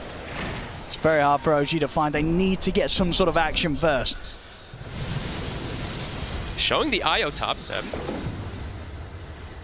So have to be a bit careful of his positioning. He split away from the Ursa too, so that means the relocate play is not going to be available for OG to get the numbers. So Secret, they're looking to catch him. When he split away. If they can get the setup, but a little too deep here. TP immediately comes in from Saxa. Rest of OG starting to head up as well. So Secret, they won't dive any further. Yeah, as long as Secret can sort of keep the pressure on, keep OG distracted and away from Matu. They're only going to be able to increase that lead that Matu has. Already about 1k ahead of the farmer Sumail. Matu much more happier to just spend time hitting the creeps. He is going to step up OG right on the shadow here. And Matu knows. He's keeping it cautious, keeping it cool, and making sure that OG can't get the jump on it. He's going to have his Manta done any second now. And then he's going to go straight for that Aghanims afterwards, as we expect with that Earthshaker combos. And as we've come to expect from Topson when he's playing this Invoker, he sometimes does go for this more buff-up strategy, just the Alacrity plus that Solar Crest to make his Ursa, or whichever X carry, that much stronger. Absolutely, just give Sumail the best game he can possibly give him. Yep. Notel sneaking in, but he's under vision. I'm going to start things on him. He'll put the arena, but a quick jump from Nisha. Dodges the spear. Backup's coming in from the side. Thompson buffed up by Seb as they look to lead in. Saxa, he's caught Sai as well at the top left to stop Sai from being able to get the jump in. The MP down sides out of Anna Seb. Caught by the chains. Hit by the blast as Seb goes down. Nisha, time and time again this game, dodging the spears, dodging the Marzolts, dodging the EMP is just being a rightful nuisance for OG. Good read from Saxa, though. That fight could definitely have gone a whole lot worse for OG. Saxa just making sure that he can find Zai's Shaker at every possibility. Zai's resetting, though, going back to base, healing up, and he's still got Echo Slam. They didn't have to commit anything big on the side of Secret. AA Blast still cooldown for 30, though. I mean, OG's still trying to fight into it. You see Saxa and Thompson coming up the high ground. He's going to jump, start the fight straight away. This low ground snowball over from Saxa. Gives the time for Thompson to reset. Matu, wait for it's inside. Trapped in the shards, he'll get taken down. We've got Tamark up now. Nisha with the newly picked up BKB. He's ready to brawl. Runs down Saxa, turns over towards Sumail. Sumail trying to put the erase to get out of there. OG, have they got any backup for Sumail? Sends back out with a relocate. Sumail now without the ult in trouble. Matu turns into the touch, uses the shot, but Sumail's everywhere else. Shock out of there. Yapsor up into the sky, but they got him down. They got him down for the tree. Spear comes down. Ice block. Valley strike straight onto Thompson, but Thompson, he's still trying to down a fight. He can't survive for it all. He'll go down. Notel over to Yapsor. Sumail. He's on top of Puppy. Puppy to full. They found the number. OG will come out on top of this fight. Right next to Roche as well. This is what they were looking for. A huge fight for OG sets up the Roche with 3 still dead on Secret. There's no stopping OG from taking this. And Thompson ate the brunt of the force, but the AA blast, as we mentioned, it's gotten nerfed so many times in the past, was still on cooldown for a good 20 seconds when they initially jumped Thompson. The heals come out, and then they're able to pretty decently turn the fight. Matu's still alive, though, does get a kill on No-Till, while the Roche is claimed by Sumail. But a pretty solid fight for OG, all things really considered. was. When it's a BKB reveal on Nisha, and the Wukong's command was there layered from the whole fight. I mean, it looked like it was going to fall apart for OG as well. You see this chase. Matu was a cool moves here as the Tusk, trying to control Sumail, but he couldn't. Good control as well, taking Yapsor out of the trees, stopping that spring jump forward, which would have allowed them to kill Thompson off much quicker. That spear was huge. As OG, that was exactly the fight they needed here to begin to get that momentum, that sort of power back under their wings. And look at this, Sumail is going to go straight for that Aghanims build on the Ursa. Just more survivability. He's going to be able to constantly be that rightful nuisance inside the fights, stick on targets. Again, the bottom. Goodbye, Thompson. Down along his own. I mean, Seb, reload. He might be in trouble as well. Boy. Did try and come in to help out. He's pretty tanky, not tanky enough to deal with Forest Secret beating him down. They got to get out of there, the rest of OG. No fight to be had. As a bit of a slip up, and Seb getting baited into it as well. Can't make too many of those mistakes. Even though you've got this Aegis and all that, you know, you've got this quick pace lineup, you don't want this game to drag on. You don't want to allow this Morphling to finish up and farm that Aghanims, which he is going to get eventually in this game. He's already got one component. So they've got the blink now on No-Tail, so just keep going. And that's the one thing is, they have to still look to keep making these plays, even if they do lose Thompson every now and then. It's just what they have to do with their draft. Otherwise, as we say, they will get outscaled. Well, let's see how much they can get done with this Aegis. See how much they can get done. Sumail, 3 minutes to really push the issue here for OG. See what No-Tail finds with his blink reveal. Set up mid. He's trying to live with the jump and No-Tail. He's in with the counter play, comes in for the arena. But is there actually any backup? I don't know if there is. No-Tail just ends up dying immediately after he looks to initiate. Yapsor inside, they are low. Saxa, he's got the catch straight over to one side. Zinfall from Matu, though Matu's ready to turn and fight back. Another kill in for Zai. Zai will survive. Chains locking down the two of them. Seb Connor's in with the heel. Tosses back up to full HP. You got the move coming out, but he did put it on stop. Matu focused out by Sumail. They're ready to try for more. Yapsor powers off to the side. The Colts now. Nisha, he's in trouble. He's trying to rip it out of it. Will have enough mana and he jump over to the side. They're looking to hunt him down. They know he's gone south. They're checking out the high ground with the sun strike. Sumail close to the gap again. Yapsor with the balance with the trees, holds back the bear. But the tornado setups in. Nisha, he's been surrounded. Poppy also now Zai. I mean, underneath the tower, it's a little deep here for OG. Jump forward. See Sumail. You can get Zai here. He's got the heel of Seb. Sumail actually going to live. He's actually going to live here. Triple kick. They might get Yapsor as well. He's been caught off the tree. It's another. Sumail with the ultra kill. Getting it done here. OG turn it up. They look for the fight with the Aegis. They've still got that Aegis ready for another round. Sumail getting some huge kills there. Nearly level damage. 18. Now we can look to start working on that BKB. Look at the damage he was able to do in the fight. It looked a little weird because No-Tail starts the fight and they didn't have the backup initially, but in the midst of the fight, don't know if everybody saw it on the side of the cameras, the Io Spirits clipped the Shaker. Zai actually echoed the floor when they were trying to make the big go onto Ursa. Either way though, there was still an Aegis, they were still getting all the full heal. OG getting this big ramp up going for them, and I do believe Secret needs to be a little bit more careful with their Ice Blasts. They just throw it onto Thompson every single time, but it's got a 60-second cooldown. There's likely only one going to be in every single one of these team fights. They have to prioritize it on the big heals. As we've seen Seb now just chunk up his teammates with that. And Thompson is the sacrifice. Here we go. OG. No slowing down, of course, from this squad. Nope. 1-5 finishes, they're already thinking about how they're going to start the next jump onto Matu. Right away. With the cold snap, good fishing from Zai, holds back the three, waveform out, the Snowball's going to be there to chase up to the high ground. Sumail, he still wants to go, he's going in, he's diving in onto Matu, the swipe's build on, Sumail takes him down. Back to the low ground, Nisha managed to get out of the backlines, kills off No-Tail with the BKB looking to commit, kills off Thompson as well. Samael, still 40 seconds on the Aegis. Yaps off from the tree line, lines up under the 2. Saxa, buying time with the snowball. Oh. He's going to be going in pretty deep here, Saxa, but Samael, meanwhile, finding Zai underneath the tier 2. And Saxa, he's also going to be able to walk out of it. He's got his blink now. Oh boy, OG really starting to find their footing. And with the blink too, now there's more ways to save his teammates from combo plays. With Aghanims on Ursa, how are they going to combo Sumail down? Yeah, they are struggling. He can just pop the Enrage every single time when he's getting gone on. This is going to be a bit of a problem because they don't have any forms of silence at all on their team. So Enrage, of course, can be able to get popped whenever you are stunned up because of that Ags. This is problematic for Secret.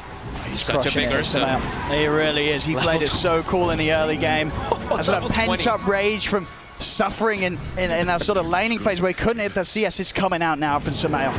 Level 20 already at this point. And he's not letting Matu have a fun time in the fights. Even though Matu did have such a good time in the early game, the Ursa just staking on him. The defusal is a problem. Yeah, Matu has to run every time. He cannot fight back against this Ursa. Thompson. He's not going to be able to get the catch. Nisha is prepared for this. Didn't get to touch on this either if we look at Yapsor. He's going for a very greedy build.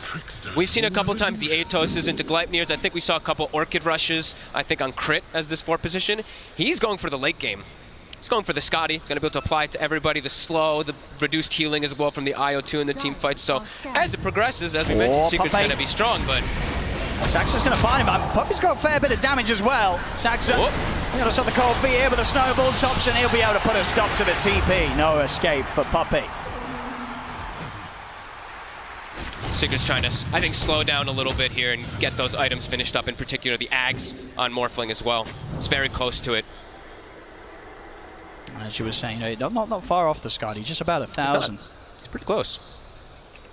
Seb now has his own BKB, so it's going to be tough to focus fire him anyway. If they can get the AA blast coverage, if they can get a stun initially on him, then it'll work. But if he gets the BKB off pre-initiations, then it's probably going to be really hard for Secret to bring down the main focus targets that he's tethered to. I mean, for OG, is it sort of waiting for the next rush? Do they need to go before, or can they afford to sort of wait, get that Aegis, and then look to make a move again? No, I think just keep looking for fights. If they run into you, you look for the battle. You've got so many ways to protect your cores. Sumail likely won't die no matter what happens because they can't initiate on him cleaning now because of that Ags that he went for. I really like the pickup this time around that he went for it, since there is no silence that he has to worry about. Always can get your Enrage off, always can allow your IO and your teammates to come back you up.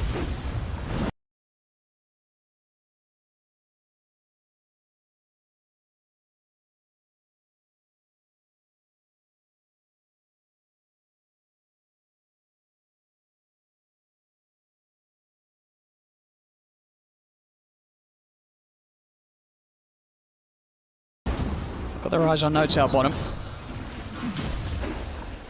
Whoop.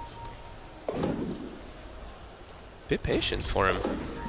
And there's the Axe. So Matu, only level 17, so not quite that permanent uptime that we always talk about from level 18 plus that morph timing, or he will always be in Shaker form.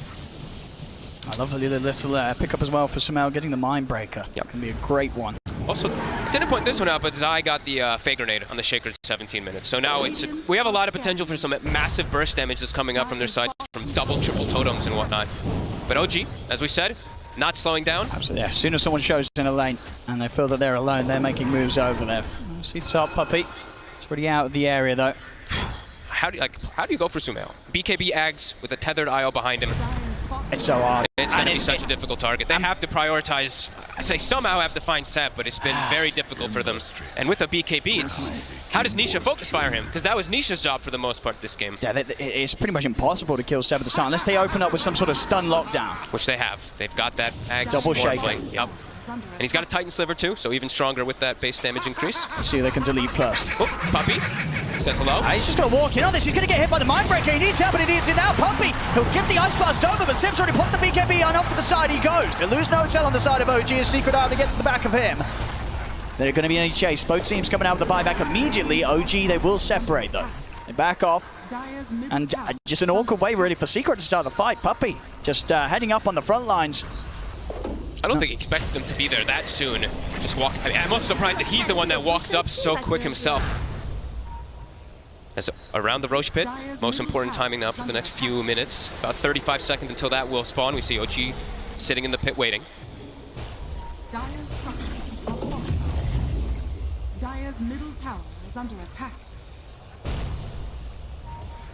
There we go, Secret. Rather far out here. They will finish off the tower. Smail. He's going to try and jump straight away onto Nisha. Nisha past the BKB. Remnant off the side. They're going to go to Seb straight away. Everything thrown down off the eye. They've taken him down. Snowball over from Saxa. Sam does come out from time. Smail's already popped the ult. Ready to go over for more. Chasing down Yapsor. He'll remove the Monkey King out of the fight. A double kill for Smail. Now ready to go for something else to the side as he's on top of Matumba Man. Waveform out. Smail looks to Nisha, but now he's going to be frozen in position. Smail, he's trying to back out, but the cold feet kicks in. Smail will fall. No tail as well. Cut down by Nisha. With the setup there, Matsu comes in for the finishing blow. Secret, this time round, the execution, it's there. They find Seb, remove the Aya from the engagement, and suddenly everything becomes a lot harder for OG. Samael, he still wants to be able to charge in, but he hasn't quite got that same level of sustain that he had before. And it was them just clear understanding. He used BKB earlier. They knew it was still on cooldown. If they just commit onto him immediately, that Io's dead. Mars used buyback earlier. No Mars, no Mars for 50. Just look at this, Seb. Look how quick they were on him. Everything just onto this Io, deleted from the team fight. And then Matu can do whatever the hell he wants inside the fight because now he's got that Hag Shaker. He can just come in and start one-shotting these heroes. Is now with an Aegis in a very comfortable spot. Secret, as it's only a 1k lead, but I feel like it's going to start accelerating and building up very quickly for Secret. So OG has to be very careful how they take those fights when BKB are on cooldown. Absolutely. It's just so much stun, so much AoE and control. It's not easy, even with the Enrage alone, for Samael to fight through. It's just such an explosive amount of damage that's coming out. It's like anybody gets seen and they're just dead from these totems. As Matu's just hunting. He's trying to go for Seb. The headband midair. It's a cute little interaction. And of course we do have the IO shard. That's also something that will be coming into play. These little mini stuns that are kind of come out onto our Morphling and our Shaker that OG does still have. But yeah, with this, much more comfortable position, Secret to look to make more aggressive plays, and an E-Blade now finished for Matu as well. So much blast here. Jump forward for No-Tail, but at the same time, Nisha, they're onto Saxa. Seb will lead in. They're looking for Yapsor. Matu's able to stand his ground for now, though. Yapsor finally falls. Matu not able to finish off Seb. Self E-Blade here as Matu looks to separate himself from the fight. OG, if they got any further chase, Samael. The BKBs are trying to head in. Samael is going to be able to blink to dodge the initiation, but now the Ice Blast, the slam, they're holding Samael in position. Seb trying to come over to give it the backup, and outside turns his attention over towards Seb. He doesn't have the damage though, Zai, and Seb will be able to keep himself alive. Nisha's over to the backlines, has chased down No-Tail. Matu, he's looking for Seb. Not enough mana to keep chasing onto the Aya, but meanwhile, Nisha and Puppey, they do get Samael as he separates it from the rest of his team. There's too much that they have to deal with in the fight. They're trying to focus fire Matu, but then he jumps left. They're trying to focus fire Zai, and he jumps right. Then there's Anisha zipping around to the backlines, killing the supports with fire remnants. It's just so much elusiveness coming out from Secret, and OG does not have the same amount of control that comes out either. They don't have double shakers. They don't have chains and roots coming out anywhere. Much harder fights for them as we're seeing them progress. And of course, Matu had the Aegis. He's still going to have it for another 3 minutes. Couldn't even get him the once. Definitely the concern starting to show with the sort of draft OG has now that the minutes are passing. 32 minutes in, 5k lead.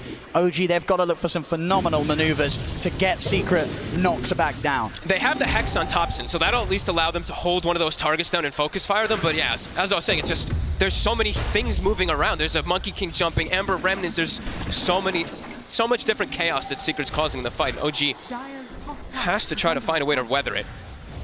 But not really seeing too many options as Morphling gets Aegis, he's got Ags. You've lost so much control on the side of OG. This is not the way that their draft wants to play. A mid lane No-Tail. We'll find him a bit of a freebie by the looks of it. Puppey Eyes, he does get the blast off though, and now Nisha jumps in with the Remnant. No-Tail's gonna fall. Over to the side, Zai and Yapsor controlling Saxa. Nisha's looking to jump over to help out as well. I'm ready to go back in with another Remnant. Seb will take the two of them out of there.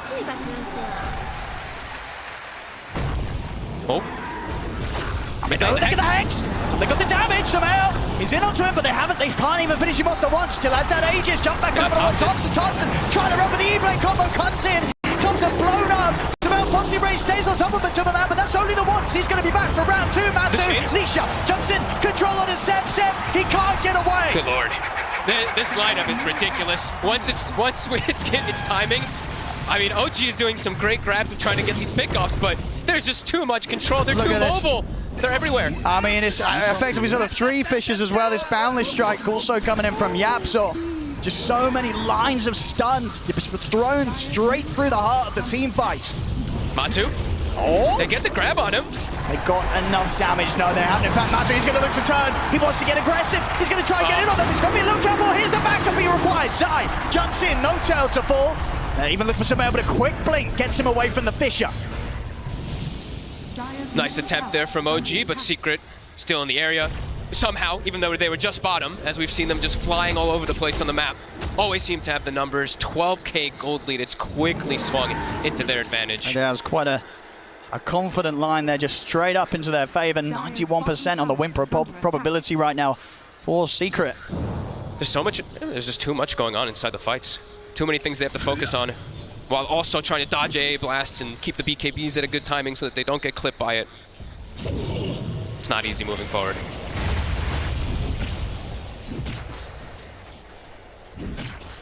And back into Shaker form. Back looking for the plays. Secret gonna continue looking for anything. Any type of battle that they can get now.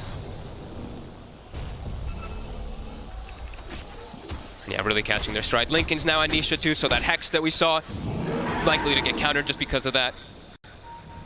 It's going to be so hard to lock him down. Yeah. And they've got, you know, we did mention that Yapsor was going for a very greedy item build. He did finish it off in those last 2 fights. They're coming in for the side. Fisher out to Samel to start things off. Samel will be able to take out the wall. Jump off for Nisha over the wall. Thompson. They're on top of the Invoker. Thompson trying to run. Turns around with the combo. Ice Blast will miss, but Matu will not. Straight over onto the Invoker. Matu takes out Thompson. Now to Samel. Samel, he needs help, but he needs it out. Seb coming in with the tether. Relocate. Seb will be able to take Samel out of this fight, but No Tail's going to be left behind. As OG, they'll still lose 2. I mean, this might be the most entertaining lineup I've ever seen in Dota. Everyone's just jumping back and forth, and they're still going to lose Seb out of it. 105 seconds. That's a long time. This could be the window that Secret have been looking for to break the high ground. Oh, they're feeling it. They're high-fiving. They're feeling that big confidence now after these last, 4 or 5 fights. They've just decimated OG in. And what can OG do here? 3 dead. They have to watch. The IO is so crucial for their lineup. Likely to just lose at least 2 sets. It's the bottom racks cleaned up. Secret straight over to the mid. The damage from the totems as well. I mean, they're diving in a bit onto Samel. They're tempted. Samel getting quite the poke under the tier 4. I mean, he's going to jump. They're going to try and get on the Superman. Can they delete the Ice Blast coming out? But Superman getting low. He's got the ship. He's going to live. Matu will stay alive. Ready to go back over towards Samel. Samel will bring down the ball flick, but he himself will lose his life more. Buybacks coming out from OG.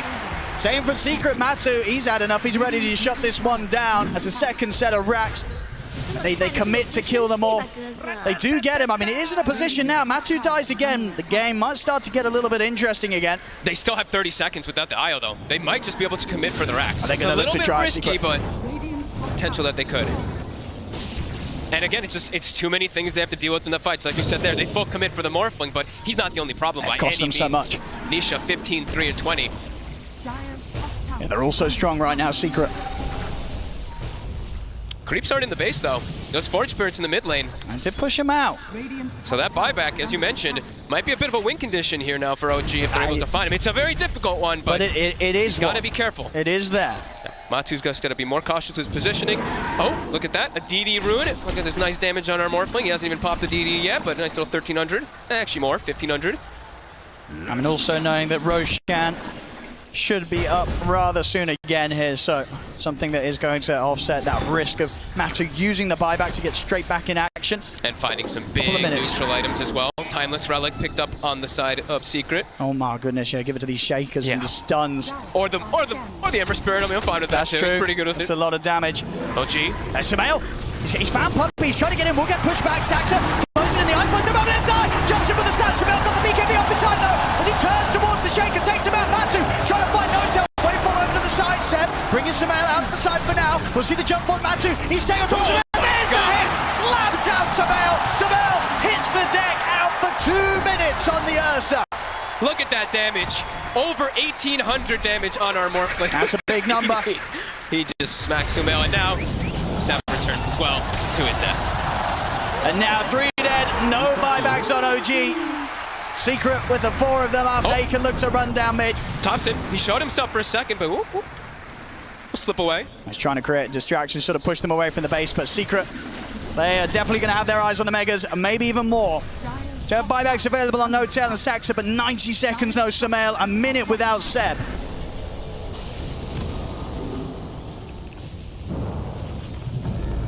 There's the buyback, No-Tail.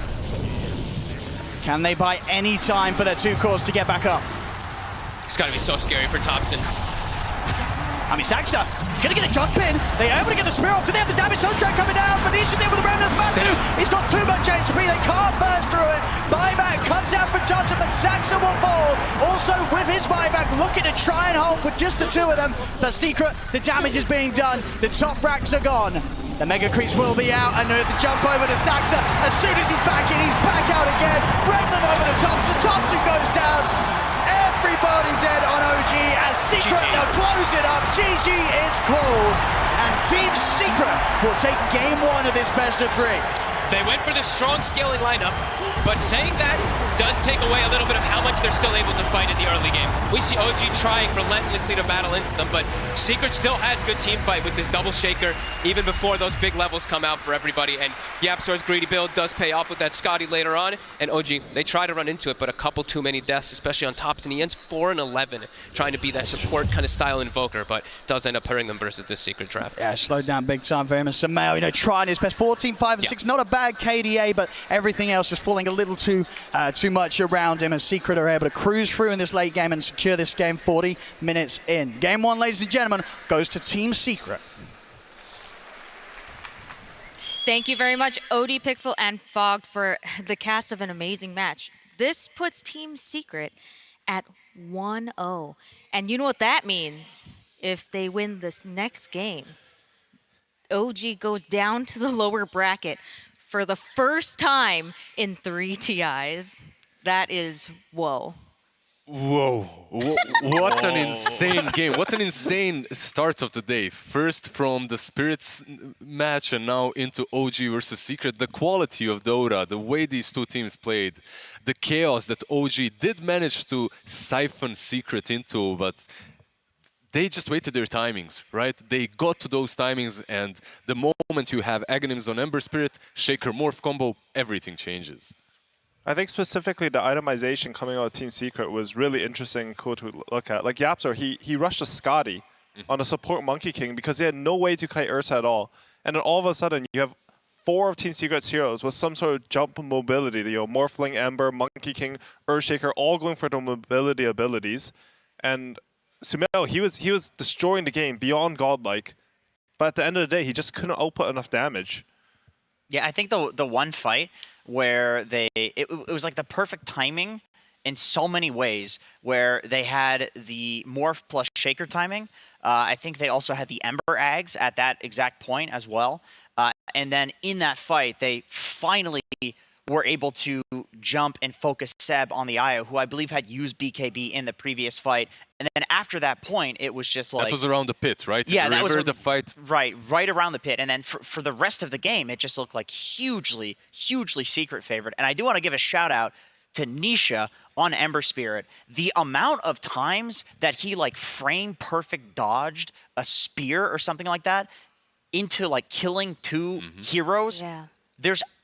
I mean, they could have delayed even without that, but that really helps when you're trying to delay for this late game Morph Shaker timing, and you've got somebody playing like that. Right. That makes it work. And they looked broken, right? We were talking about OG and how they ramp up and they build for this one specific power spike. And in this game, even Invoker from that mid lane is playing more of a utility role. The items that they bought, the drums, the corrosion on Tusk, medallion, Solar Crest, it's all, they didn't even buy a vessel, which was necessary when you think about playing versus a Morphling. No, you don't go for that. You just buff up that Ursa. That's why Sumail did have an ultra kill somewhere in that mid game around the tier 2. However, Morphling and Shaker, man, it's been so broken for such a long time, and at such a grand stage, it just strikes again. One of the things that I heard AUI talk about while we were sitting in the green room watching the matches, you said Ember is one of the best heroes right now. He did say that. Yeah. I did say that. Tell me a little bit about that. What makes you say that? When I watch these games, I actually think Ember is going to be the hero of the tournament. Like, there's nothing really concrete. But in my head, like, how he team fights, he's just going around the fight, providing vision. If you try to chase him, he has 5 remnants once his egg. He slides in between them. He creates so much chaos. And every time you look at the end game screen of the stats, he's like 60k hero damage for some reason, just out of nowhere. It doesn't say there. They tricked us. Can I just let me just comment Puppey. Even though he spent third most time dead in this game on all TIs, at the same time he's been playing Ancient Apparition versus IO plus Tusk. That lane is incredibly difficult to stay alive in. He did feed a couple of times, but not nearly as many as I expected. It's like a good amount of times too, because I think they're able to farm in the bottom lane way more than what I thought. OG had this really cool idea coming in. They would tether the creep in, so it goes into the tower. You get equilibrium versus a Morphling AA who's supposed to be a weak team and sort of zone them out with Tusker Isle. But Secret, they're able to just sort of... I don't know what happened. They just dominated the lane early and they were able to survive. They used the tag team first time in the jungle to try and kill the AA, who instantly TPs to the lane, which prevents them from using that tag team in the lane itself, right, for a couple of extra seconds, which allows Matu to get more last hits on those first few waves. Yep. Earlier raid band, which translates into him being 15 last hits and like 8 denies in a couple of waves. Yeah, it could have worked too if they had the tag team, because the lane did immediately push out. Like you were saying, I think when the Morphling pulled to the range creep, the creeps ran into tower, creep wave pushes out double waves, but then without the tag team, and then with Secret getting level 2 timing first, it meant that they could actually farm in the lane. Right. So I know Dota 2 is a team game, right? There's 5 people on one team, and you guys have been totally promoting like all the players. But if you were to pick one person who would be the MVP of that match, who would it be, Lizard? That's so difficult. I think it's Matu. Matu? I think when I watched them team fight, something I like the most is when Course think about the positioning of their allies and how they can like move in a way that lets them team fight. One of the fights, like Sumail was on Matu, he wanted to like waveform away from his team because it'd be further, but he had the presence of mind to waveform always towards his team, and his always thinking of how to fight like that made them win that game, I think, in the end. Like, he let their timings work out because he would survive in situations where I don't think he should have. Well, and it literally worked out in that fight, too. He waveformed into Puppey, who got the cold feet onto... Yeah, Sumail came in like 200 range, and the cold feet proc just because Matu's wave... Yeah, like, exactly. He goes the other way. Sumail, he might have killed Matu. The game would have been completely different. Just for 100%. The memes, can we say Monkey King as well? Honorary mention. Just because of the ultimate orb and orb of corrosion. That's all he built. No, his item build was genius. Yeah, I think never it's straight see genius. That. Well, on the other hand, on OG's side, we have some superstars as well. Let's take a quick look at some of the stats for Sumail. This is like Sumail's joining OG, right? So we have the kill leaders for all time in TI, and Sumail is #1 there with 1,290 kills. Tell me, is that a lot, AUI? I mean, it's the most. Across all... I mean, yes, but... So, Sumail only started playing in TI 5. Right. So, I mean, I think Sumail is the best TI player of all time. I mean, he carried me in a TI, so I might be a little biased. Just a little bit biased. Yeah, right? a little bit biased. I mean, Thompson has a 100% win rate. But in my eyes, like, Sumail, over time, how he performs at TI is always some insane level of play. Like, I think Nisha, he went for top moon, and there was just a bear there. Like, why was Sumail there? He just killed him. Right, yeah, like, that was one of the that was one of the plays yeah. that sort of snowballed the game in OG's advantage for a bit. Do you think that is a result of their teamwork? I remember that when we were talking, you guys were talking about how OG is a very close-knit team. Like, did Invoker know to send Ember to the top side of the river by Roche so that Ursa would be there? I'll just say that, yeah, definitely OG is a close-knit team, but it takes a special kind of a person, and Sumail is definitely that. He's extremely talented. Yeah. The equanimity that he possesses to just... If you remember DAC, when he went, 0-4 on Storm, and then came back into the game, that's what, 2014, 15? 2015. 15. He comes back, he was still a kid, 16 or something, and he comes back and just completely demolishes the enemy team. 90% of players would just tilt. That's not him, though. Yeah, that's like a 100% instinct play to me. Like, I'm sure Sumail called that, and I think the reason he knows that that Ember's about to Remnant there is because he was a mid player before, and he knows how horrible it would be for the enemy carry to show up and solo kill you there. It's like mega game-changing. Well, for those of you at home who want to think more about this game, just remember that there are a lot of other things going on here at TI. One of the things is the Secret Shop, which is now open. You can visit it at www.theinternational.wearenations.com. So while you are watching this series, remember that you can also head over to the Secret Shop, check out the goods that are available for this TI. And now let's bring it back to the match. So now we have this game, right? Team Secret is down, or sorry, Team Secret is up 1 game, OG is down 1 game. Now that OG is kind of on their back foot a little bit, do you think that we're going to see like those happy faces that we saw when they first got in the booth, when they were marveling at their portrait? Do you think that maybe this time they're going to revisit it and be like, serious time now? Or do you think that their ability to just kind of shrug it off and smile into the next match is one of their strengths? I feel like they'll shrug it off just because I don't know how you guys felt watching that game, but it didn't seem to me like OG was doing anything crazy wrong or anything like that where, you know, like there were fights that were so close. There were fights that were so close to going one way or the other. And I feel like every fight was like 4 people on OG dying and then 3 people on Secret dying. It was never like just Secret completely wiping the floor with OG by any means. So if I'm OG, it's just like, all right, we'll just go in, we'll do another draft, see how she goes. And if you know OG, they never falter. Well, let's see how it looks as we bring out the teams once again for Game 2. Team Secret looking they look pretty much the same, right? Like, they look pretty serious. They look the same way when they were coming out for Game 1.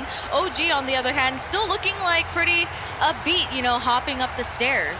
Yeah, Sumail ran in there. Like, he can't wait to play another one. You can't phase Sumail. It's unfazable. Let's take a quick look at OG's journey through the DPC.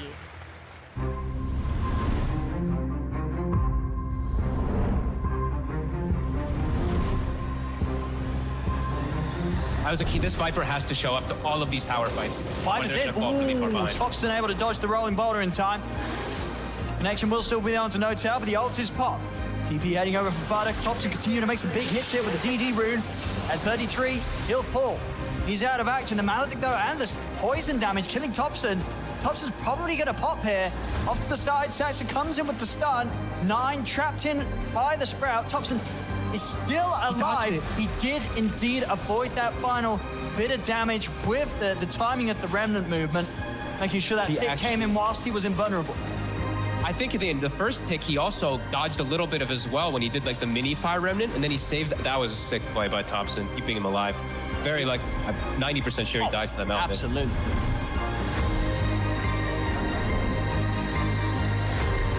And then that's going to be Humblegod grabbing up that Aegis. Stomp forward, coming after Spartan. Down he goes. The rest of the side of Team Brave just running away. The roll forward, they'll get the Hex off. Focus, running, wants to get back into his base as fast as possible. Wants nothing to do with the rest of this fight. He does end up stunning himself, but he's safely into the base. But you know who's not is going to be, of course, Stolmanen. And they're going a bit deep here. Trying to just get this kill onto Focus as Ana, Seb, all of them. They're just running in.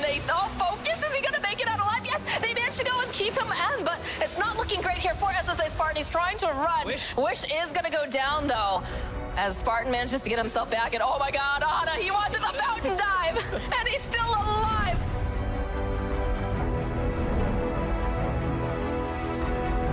It's just team fights are really not what they're looking for. They're looking for these like small little engagements like this. Straight in. They can catch. Very nice setup there with 2-man scatter blast down the Cookie's eye. Trying to turn, gets the spear off onto Ana. Will manage to clip into the tree. Matu's in, pounces forward. Has he got enough control? But the screen comes out. Ana will be saved here. No Tail able to get Ana back to safety. Saxon just walks in, a finger to the face of Zai. As Zai falls yet again. OG to take another kill. Oh, so close, Topson. 2 HP, I saw it, you saw it, we all saw it. 2 Everything. HP. Strength tread. Oh, it's 1! It was 1 HP! It was 1. Oh my goodness, 1 HP, ladies and gentlemen, take a print screen.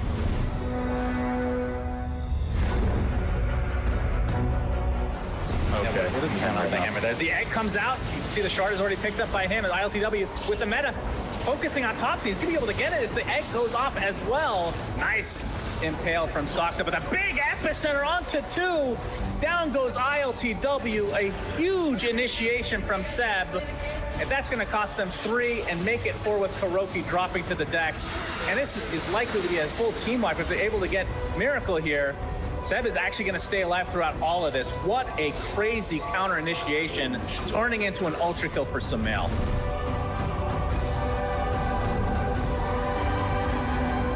Ready to run up high ground and try and take this down. Skitter looking for an opening now.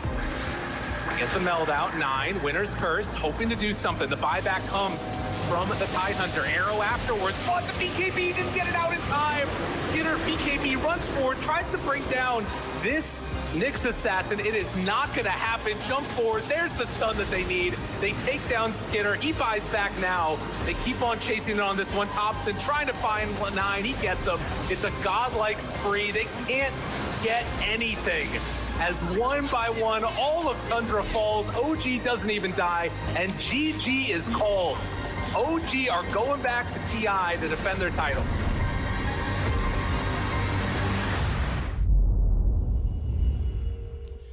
OG did place 5th and 6th in Season 1 and Season 2, not qualifying for either major, Singapore Major or the Annie Major. But they are still the defending champions, 2-year TI champions, and now they are down a game against Team Secret. On the other hand, Team Secret having a maybe less than satisfactory DPC run as well. They are proving that they deserve to be here and that their major experience translates into TI experience as well. Gentlemen, what are we expecting to see coming into Game 2? Do you think that there is going to be an adjustment in the way that they played? Do you think that maybe there's a chance for better timing capitalization? What are we going to see? I don't think Secret will change a lot.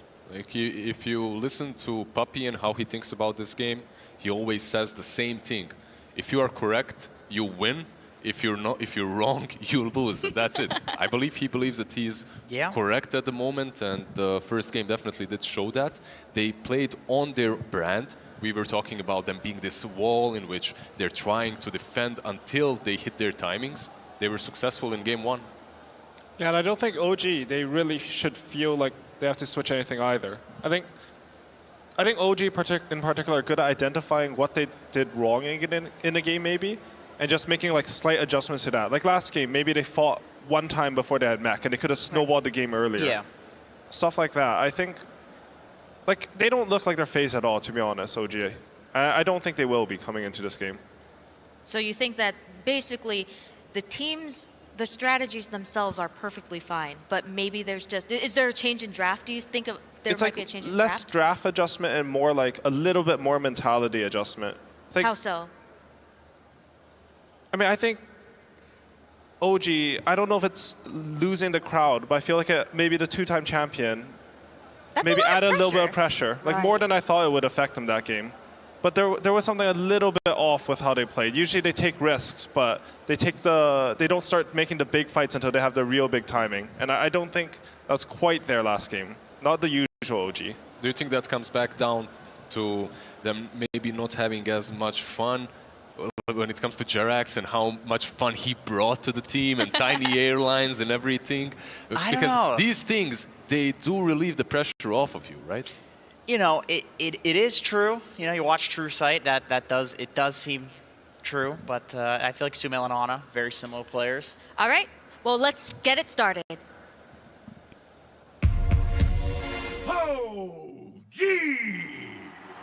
versus Team Secret. Game 2.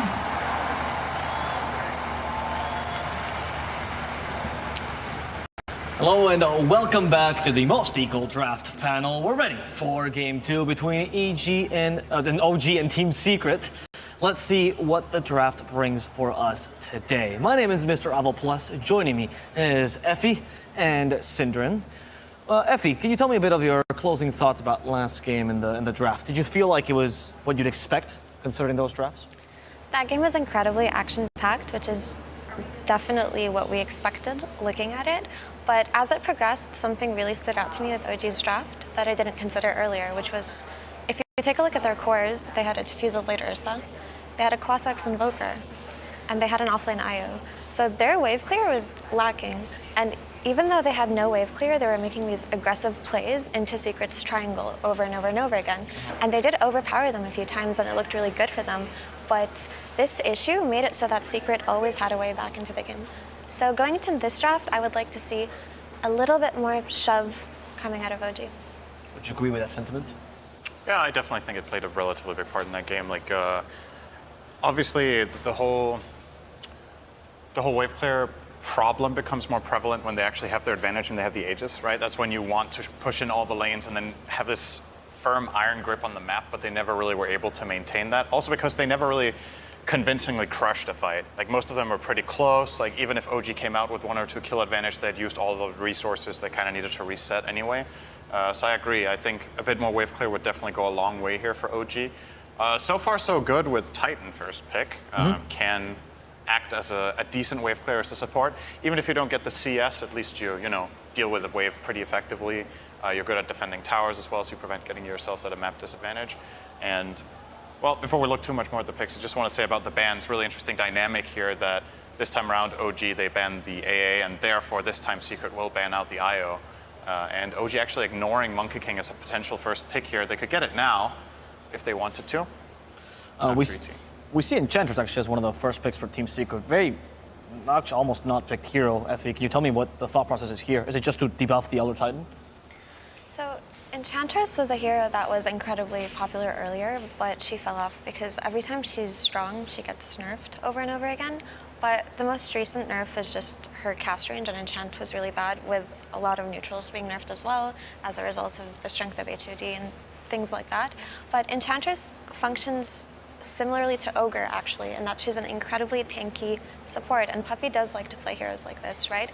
At some point, even outside of laning, it can play that vision provider. It can be a bit of a ward, like face-checking high grounds and just absorbing a lot of damage in fights, and that is a style that Puppy does like to play. And if you give her space on the map, which is Secret's specialty, just assigning farm to all of their players, she can do a lot of damage in fights. Also, she can dispel, Monkey King comes out and she can dispel Genghis subs. That's true. So in this pick order, they specifically pick it only seeing Elder Titan. Yep. I think perhaps this is a strategy that Secret have, that they understand Elder Titan has incredible prowess in lane, and maybe in their playbook, this is one of the only picks that exist that can match or beat Elder Titan in lane. Enchantress is so dominant in lane, and when she gets level 2 by getting 1 creep with Enchant and having Impetus, that I think she can actually overwhelm Elder Titan. In addition to that, she plays like between the lane and the jungle. It makes it harder for Elder Titan to hit his spirit on both heroes in lane. I think Elder Titan thrives when there's 2 laners playing together that are very easily connected with, so you get the full value out of that. So perhaps that's the idea.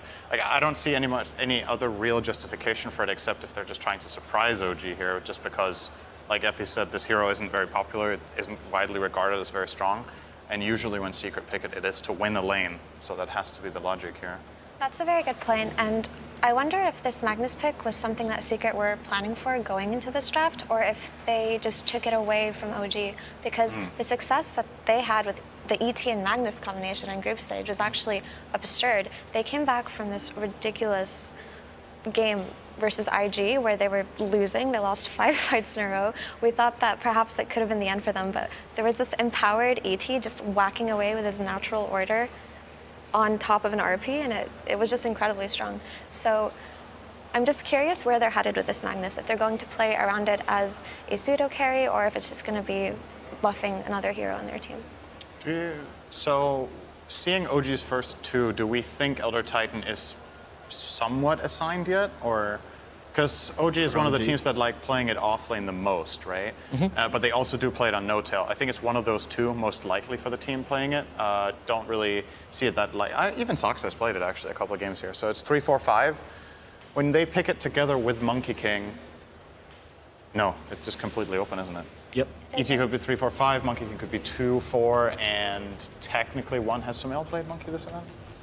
I'm not Maybe 1 sure, game. but I'm sure he can play the Monkey King. Yeah, he plays it. I know he plays it. So Yeah, I mean, OG is the king of flex picks anyway, so for sure. This is the kind of mental games. We were talking about this last draft panel, how OG sometimes it seems like they're flexing, but the reality is they're baiting, and they already have an assigned position. Do you think you can be seeing here this time?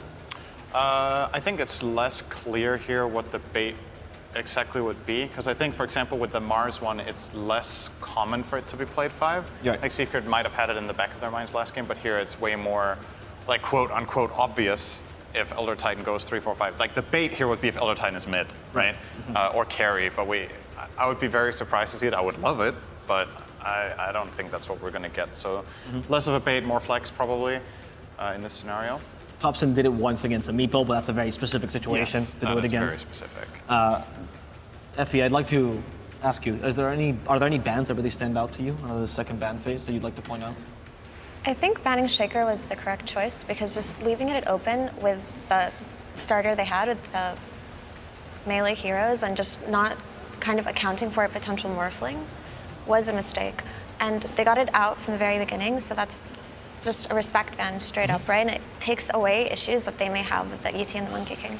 So nothing too particularly strange here. The Juggernaut is a little bit unusual in that we haven't seen him as one of the most contested heroes in this patch, but it just seems like OG don't want to get outpaced at the start of the game. OG also value Mag Jug a lot themselves. It's a strategy they play, and they know Secret are very capable of playing these heroes. Interestingly, the Wind Ranger here, which could both be a mid and a 4, most likely one of the two. I feel like I'm seeing a plan here from Secret that, okay, if you guys have Elder Titan Monkey King, we're going to pick heroes that are hard to hit, right? Yep. So you have the Enchantress with Untouchable, you have Wind Ranger with Wind Run, and now that OG picks Legion Commander as well as Clinks, I think Secret, even if they had the plan of playing the Wind Ranger 4, they might be upgrading it to a mid hero here. I think it's actually a very good Wind Ranger game, especially when you look for the potential Ags in the build. It seems very, very strong. But obviously, they can keep that choice for last if they pick their carry now. Then they can decide a little bit later after seeing OG's final pick. So I think in Secret's position here, you need to decide what's more important. If you pick your carry now, you give OG a counterpick to your carry. If you pick your 4 or your mid, you're showing your hand, right? Exactly. So what do you think is more valuable? I don't know. Agreed. I really like the concept that we're going to pick heroes that are difficult to hit and difficult to kill. And on top of that, Wind Ranger is an incredibly good hero versus Clinks because in the past, Clinks had an ability that made him dodge projectiles, right? And Wind Ranger was atrocious versus him. But now with just a Dust and a Maelstrom or an Umkivi or whatever damage item you choose, you as a hero alone can eliminate their win condition and their carry. So I like the concept there a lot. Ursa is insane in this game. It's super good. Can you elaborate on that? You're playing against triple melee. Your lane matchup is more than likely either Legion Commander, Elder Titan as the core, or Monkey King, right? One of those three. You're a hero that can easily get on top of Clinks when you have a dagger, or even if Clinks is caught by anything, you can overwhelm him. You get, like Effie said, you just get a Dust, you run at him with Diffusal and you kill him.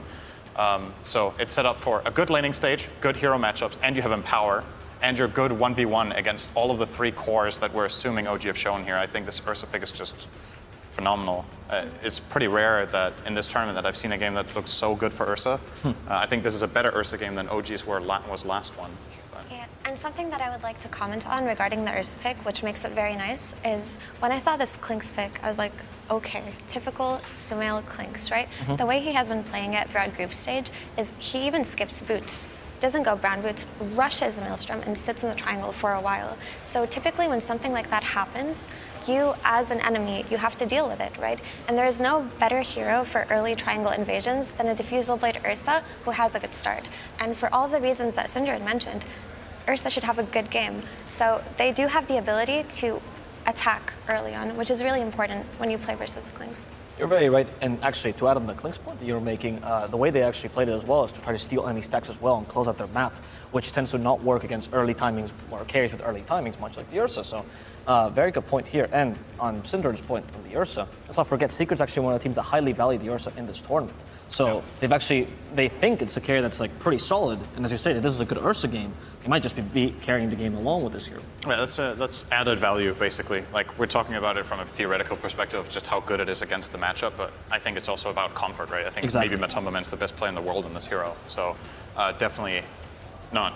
You're not going to say no thanks to an Ursa game like this if you're Matsu. You're like, just sign me up, let's go. Yeah.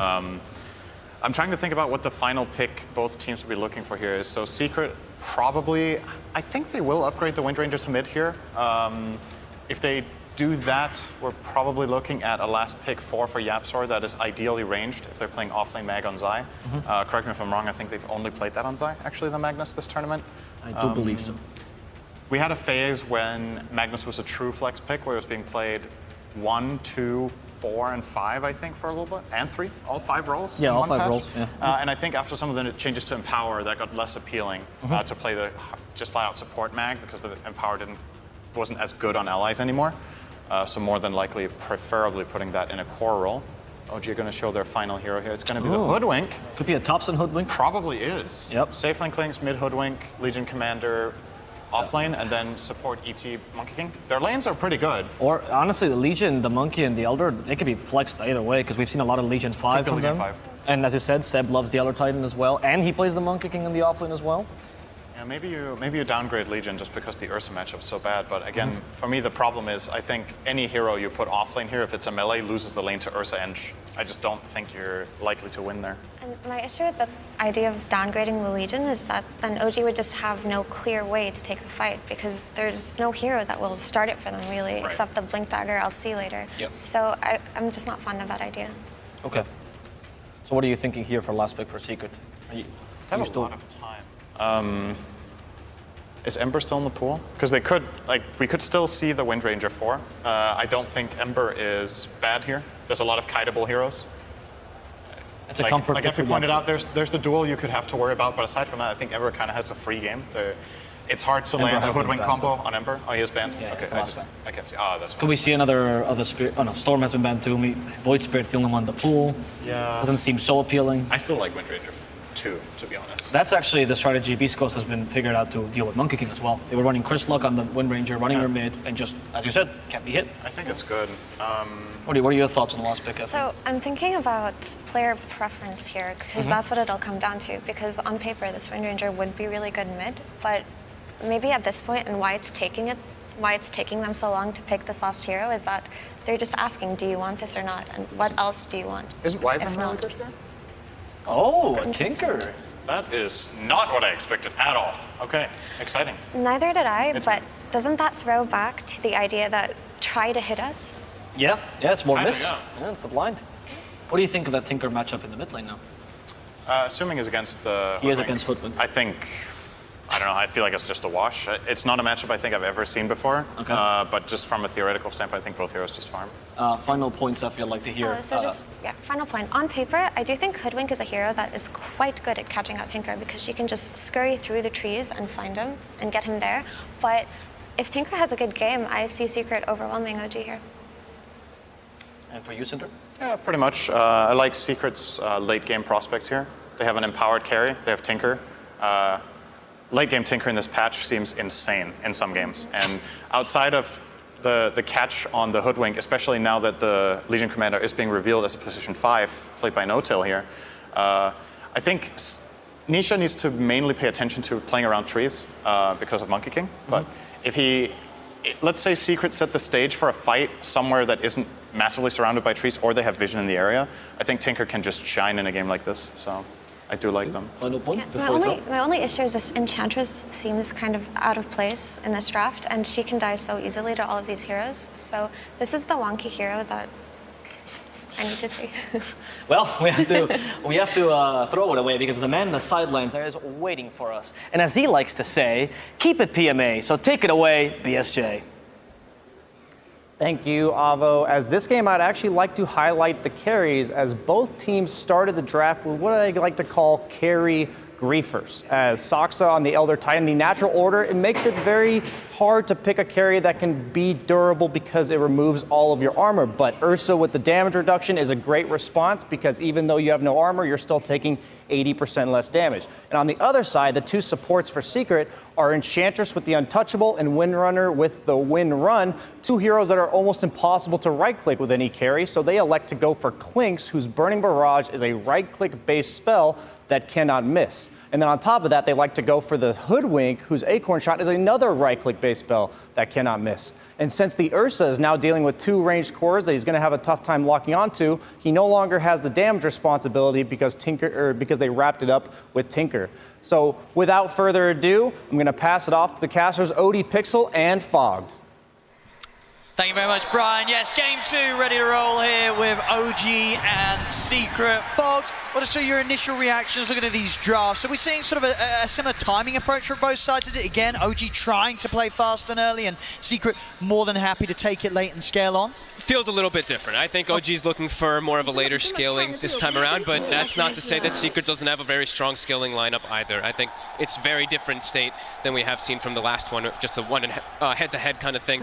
Also, talking about the Enchantress, so there's an ET and a Monkey King in the offlane. That's kind of what Enchantress thrives versus playing against. You're able to dispel the Spirit buff, you're able to dispel Jingu in later stages. The Overwhelming Slow is also really nice. And even just heals. I've seen Puppey play this like a lot of times, so where he just backs up and he acts as like healer and just this damage soaker for his carry. So I think that's the kind of thing that they're looking for. And I mean, this is the first time I've gotten to see the Hoodwink mid in a while, and also first time me and you, I think, for this tournament get a Tinker mid. So this is pretty interesting kind of matchups we have, because Hoodwink, he can hit, miss, miss is applied from the laser. So in the laning phase, could probably see Topson still just have a good time, but the burst potential of Tinker versus a squishy hero like Hoodwink sounds kind of scary in the mid game. No, for sure. But yeah, Topson's going to have to be careful, but he's going to be very nimble, running around the tree line and trying to trip Nisha up, maybe getting him caught in the bushwhack to start things off, finding those back lines. They do have good, decent ways of scouting inside trees for sure. The ET Spirit, they've got Monkey King jumping in trees, they'll have a scurry Hoodwink running around too. But we'll see if they will be able to find Nisha's. It does feel like he's going to have a pretty good timing. I've never seen this lane, but I do feel like Tinker probably comes out slightly ahead because of base damage. Just a miss of Rocket, though, Nisha. Lost vision of Topson, wasted some mana. And bottom, I'm curious to see how this is going to end up going. Like, how is Noto going to be able to do versus a Wind Ranger? Because historically, we've seen these Legion Commander 5s be able to trade with anybody, but Wind Ranger doesn't care. Well, yeah, so on that, Wind Ranger able to find that courier there of No-Tail. Thanks for the gold here to start things off, throwing out the tip as well. Let's see how Sumail's able to last hit down here too, because Clinks, as always we know, Searing Arrows helps you get these last hits. Denies are going to be more problematic, but look at the base damage differential. Magnus has 66 base damage, Clinks has 45, so still tough for that Clinks to find some of these last hits at times. First few waves though, OG seems to be very happy. That mid lane, you're right, Topson's a little low on the HP, but getting in and trading CS nicely, and the ball should be out very shortly for him in that mid lane. Now we're seeing up top, Seb, 7 for 3 against the 5 for 1, able to play quite nicely against Matu, but as you mentioned, hard for the two of them to get aggressive once Puppey's around to dispel the buffs. I think it's the first Enchantress I've gotten to see too, myself. I know he's been picked a couple of times now because of these big buff ups and just wanting to be that anti-carry. But it used to be a very early picked on hero, like just first 2 picked for a lot of strategies, just because of the early timing that you can do and just all the fun stuff you can do with enchants as well too, which we'll have to get to later on, of course, once Tinker starts to get more, once Tinker gets levels and he can actually teleport to the creep that the Enchantress is gonna have and join fights easier. That'll be definitely something that we have to watch.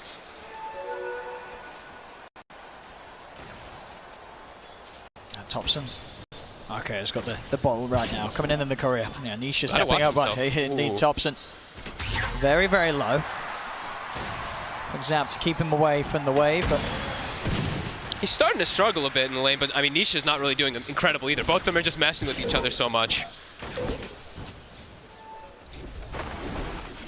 And the Clink Sumail, he's actually done an excellent job in last hits. Hasn't really gotten denied too much versus the Magnus. Only 4 on Zai at the moment. Oh, and another courier here for Yapzor. He's having a nice time taking those away from OG safe lane.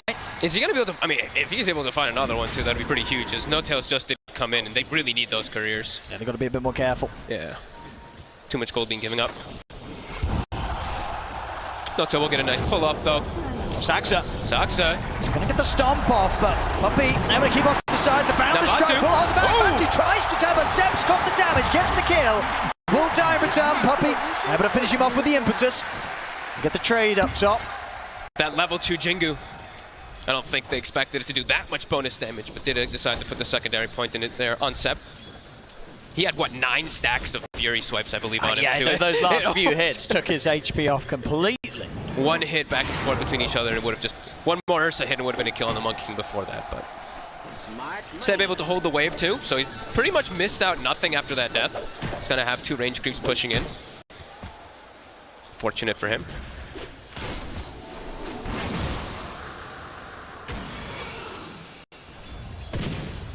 Enjoying Seb, No-Tail and Yapsor just running at each other, very kind of awkward supports. And we will see No-Tail start to block Ancients, as we do expect, of course, these Ancient stacks to come out for the Tinker at some point. He'll probably do that smoke trick that we've seen popularized, where you smoke around Ancients and you just keep lasering them with your rearm. See the mid CS right now. It's getting harder and harder for Thompson. 11 for 4 against the 17 for 10. This lane, it's not going to get any easier for the Hoodwink. Damage is really starting to build up there, because your starting HP on the Hoodwink is actually pretty decent. I believe you're one of the higher strength agility heroes, but you'll need some strength gain. He's going to get turned upon him, Matu. He's a little cautious, though, knows that he can't commit completely onto Seb. Seb always holding onto that boundless for potential turnarounds. It really is a lane, this 2 versus 2, where both teams have to really read how much potential there's going to be from each core to just get their hits in on a hero and take them down. They've got to be careful. Puppey does have the Satyr creep, though, so it's really starting to push quite a lot of aggression onto OG. Seb even trying to go onto Puppey here, but he is eating a lot of damage. Yeah, Matsu. Ooh, that was close. Oh! Oh? What? Seb? Who cut it? What happened to his tree? I actually was asking me, I think he cut it. No, his Quelling Blade wasn't on cooldown. I have no idea. The tree? The tree just said no and left. Apparently. I was checking everybody. I'm sure we're missing something, but... I don't... Alright. Mid lane, Thompson does buy a raindrop so he can start tanking versus this insane burst damage. Also, a Wind Ranger comes into power shot in mid. He'll survive, but we're definitely seeing him fall heavily behind that Tinker there.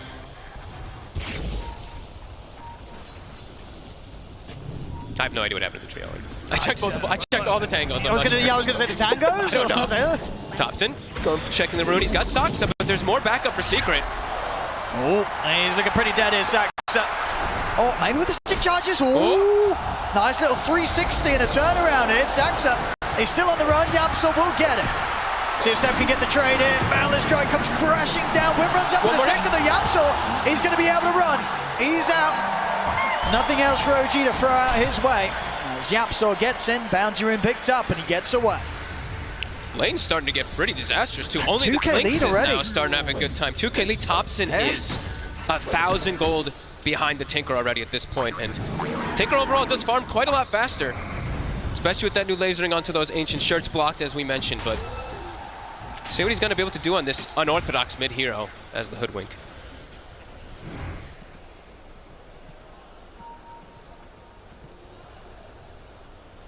See what the next bit. The focus is going to be. I mean, when you look at these two teams now, who's the most active right now? Who's having the easier time looking for the pickoffs? At the moment, still, I would say probably OG if they can set up with the Hoodwink running around. But Secret's gonna just be sitting back, waiting, just sitting back, farming. If they start to make the aggressive move on OG, the Tinker can move around easier. He can just show up at the tower and counter gank a lot easier. Oh, they get the shackle in. Stop to the stomp here from Saxa, and the two of them got the damage though. Saxa is trying to run. Oh, just enough for the stick charges. Will stay alive. But again, being bullied away from this top lane completely by the two of them. Anisha is 750 from Blink Dagger. And he's going to try. He's going to commit the RP for this. Has he got enough damage though, Zai? One more hit. He's looking for No-Tail. No-Tail. He's got a little bit of favourable movement. He shockwaves back up though, Zai. Just enough to take him down there with that level 1 shockwave. Well worth it. Such an under-leveled support, an easy kill as Sumail has been pushed all the way to jungle. To finish up Thompson. Oh, the illusion! Oh, Thompson! He is so... Well, he was living on the edge right there, I'll tell you that. He's so squishy. Yeah. That was the 2 supports and like a rocket that nearly ends up cleaning him up. Yeah, he has to be much more careful. Thankful for him, he had that illusion, but... That was a close one. No-Tail also, since he did die, he's going to be able to fill up that bottle again too, but yeah, really seeing the fragility of the Hoodwink versus all this big burst damage that Secret does have. Yeah, it's if they get eyes on him, taking nearly his entire HP.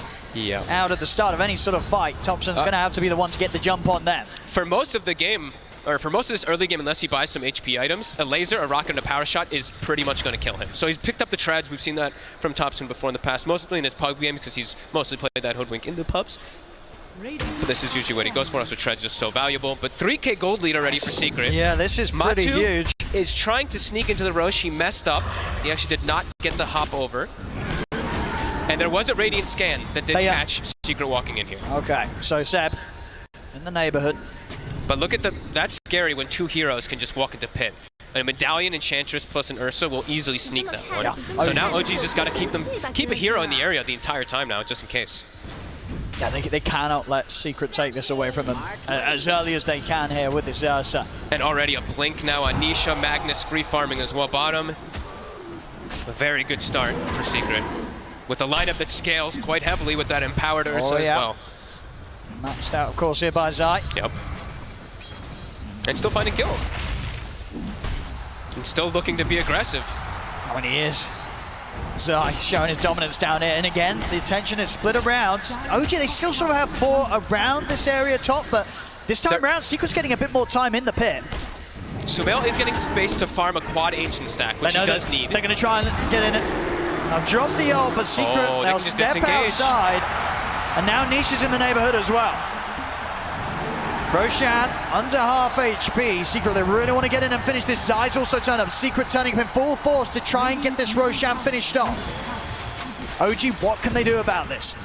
Sumail is not healthy. He's 200 HP. He can't get in the area. I mean, it's just a distraction. It actually is a beautiful RP over the two. The laser from Nisha. 2 down. Seb also to fall aside. Takes him out. 3 dead on OG. Secret, they get the space, they get the kills, they get the Roche, they get the Aegis. I couldn't ask for a more picture-perfect RP there with the laser, hitting all 3 heroes too from the splash. That's huge here. Saxa, he's trying to hide in the trees. Nisha is hunting. He has the rockets in. And with this haste rune, he's going to be able to close in and pick up another one. Nisha with the chase down. 10 minutes in, we're already at a 5K advantage for Secret. And their mid tower is already getting pressure too. Puppy's defending top tower versus the Sumail Clinks and already looking to make more rotations.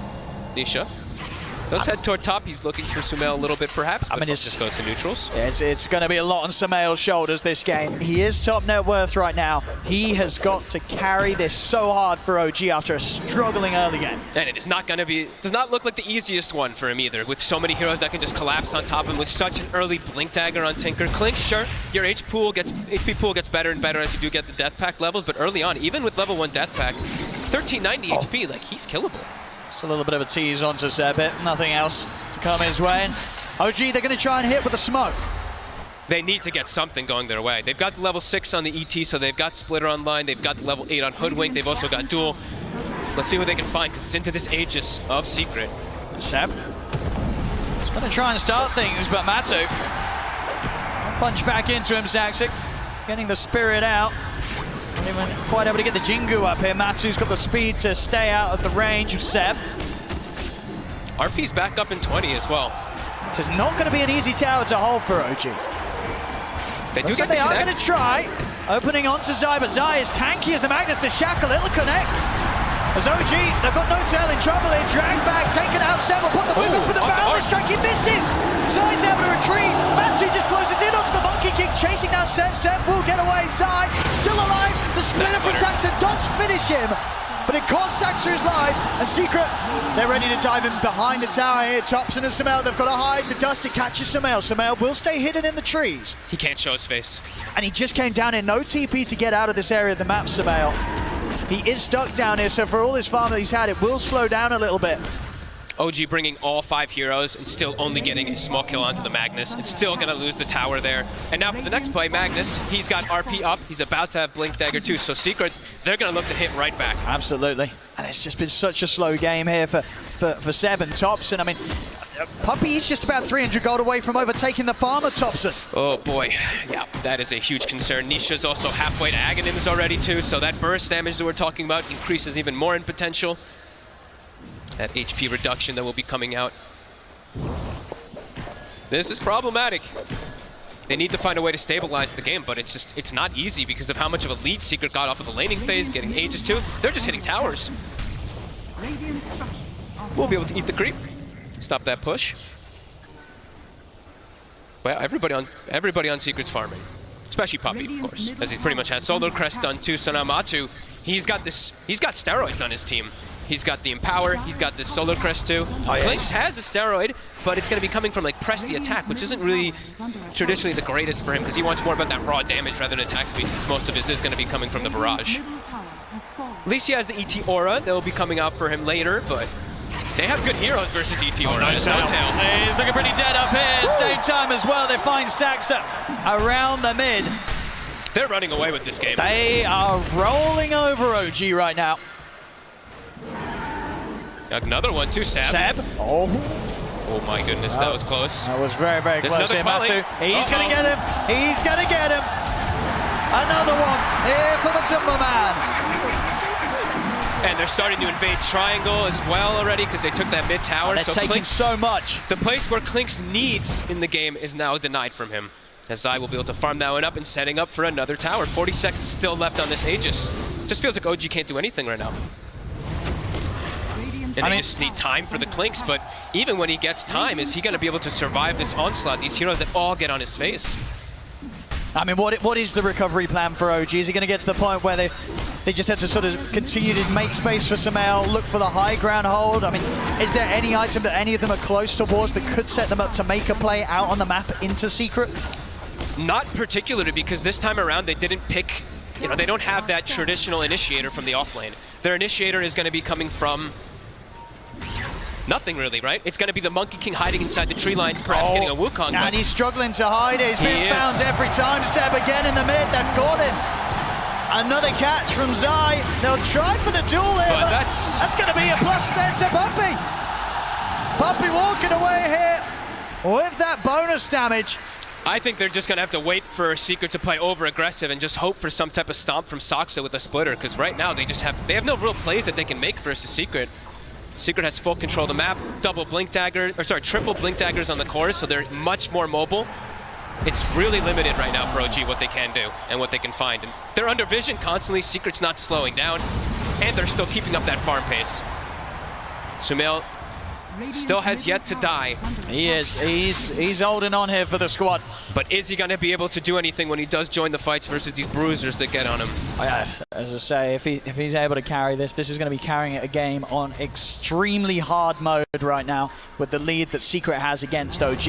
It's not easy versus Ursa either, because he just has a built-in enrage that can just tank up versus all the big burst damage a hero like Clinks has. Zai ready to hunt. Ready.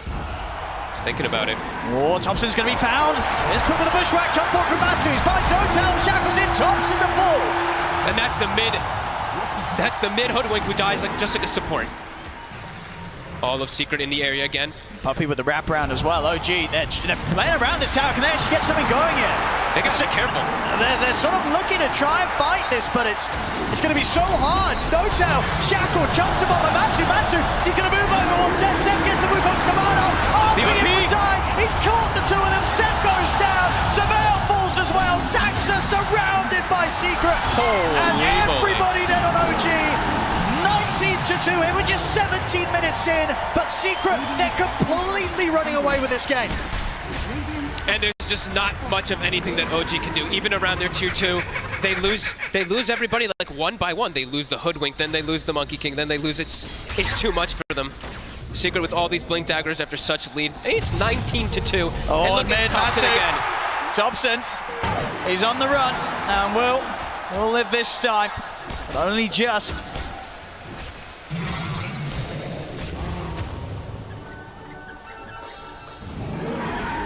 As Secret, no reason to stop.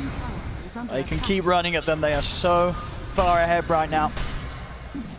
And OG's still trying to stack up Ancients, trying to still get Sumail all this gold, but gold for what? What's it going to build into that's going to be able to bring him to be able to fight at this massive disadvantage? It just really doesn't feel like there's any hope. Nisha Ags onward to the next item for him too. Notail trying to perhaps find a wrap around Nisha, but Nisha. He's safe. Very close though. Quickly with the blink. Saxa. So having to be cautious. Seb, he has got his Deso done. Well, they will have a little bit of damage. Obviously not really going to be saving it from dying, though. Needs to have BKB, really, before the next fight. Might be able to... Ooh, Nisha, he seems to be aware. Yeah, Nisha's playing very careful. Quick blinks here, but ooh! Another blink out as well, Nisha. They can't catch him as much and as hard as they try. And everyone on Secret now connecting. And look at the tower here. The question is if OG get out in time. Secret not turning up, but... So at the eyes on Matuma Man. He can get the setup, though. We'll get the grab back with the stun. Quick jump off to the side. Nice play by YapzOr. He's using, I've seen that twice now, power shots the tree from that acorn shot so that the stun just immediately gets removed. And then they smoke. Roche, it's a long respawn, but Secret, they know their power. Yeah. They're looking to claim back that triangle. They don't need the Aegis to fight. Saxa. He's going to be the first one to be jumped. Matu's in. Saxa's gone Zai over to the side. He's got the Yule set up, the skewer back onto No-Tail. Ripped away from the rest of his team. It's so hard to play versus these three Blink Daggers when they're at this disadvantage. They just can't even distance themselves from the heroes. Secret, it's just easy for them at this point. 2-21, constantly checking the Roche pit. As we said, it's a long respawn, so maybe a bit fortunate for OG that it is that long respawn, but Zai, he's still just hunting.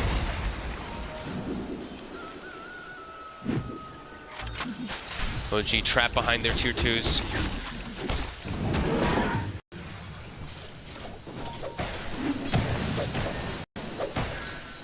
Still, it's just what they... The one death on Samel. Level 14. It's keeping on track sort of with the XP of Secret's heroes. The problem is it is all three of Secret's cores, of course. 15 on Nisha, Zai, and Matu. Don't forget about the core Puppey as well. Yeah, he's stepping it up. Trickling up. 2-0-6, Puppey's having a great time. Sumail. They're giving him the tome as well. They're just trying to pump him up with everything at this point. They know that he is the only win condition for the team. On the hunt for Matu, he is on his own. Stop clips, gets the enrage. No-Tail's got the jewels to lock him down. It's a short one though. Splinter's going to be there to follow up. Have they got enough damage to take out Matu? He's going to look to run, but they got him. An important kill here for OG as they are able to take something away from Secret momentarily. Big kill though, as well. Thompson gets the last hit, and it is when Roshan respawns. OG, they can't go for him themselves, but perhaps they can catch something here in the next 30 seconds while Ursa is dead. Immediately though, Secret already addressing the lanes. Nisha hard pushing bottom. Rest of his team all set up around mid to power shot and shockwave to ensure nobody gets caught.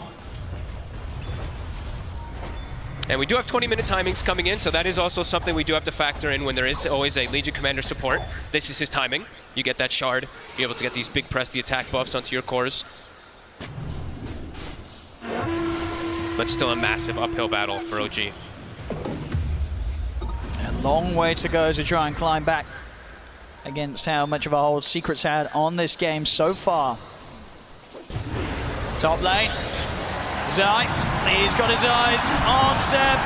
Straight back into the claws of Matuma Man.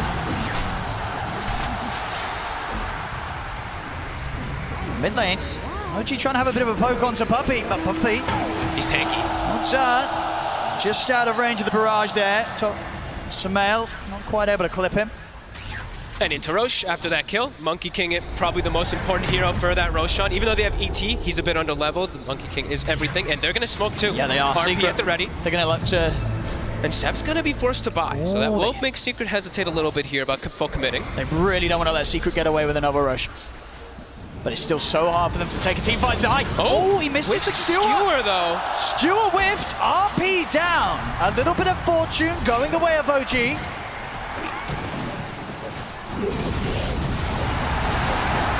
That would cheer for some ancient stacks being cleared. That's a lot of money. And they're going to smoke themselves, continue scouting the area. No RP. Can they do anything with this OG?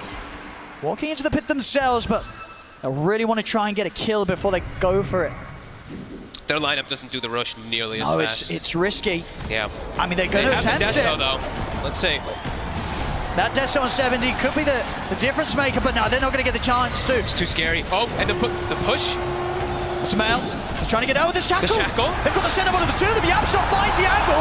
Ruthless Command does come out. Skew off to the side. Sounds because of the duel. Sumail, can he get out? He can't. But Matuma Man takes him down. They've got the drag back onto No-Tail. 2 dead on OG. Secret still with a full squad alive here.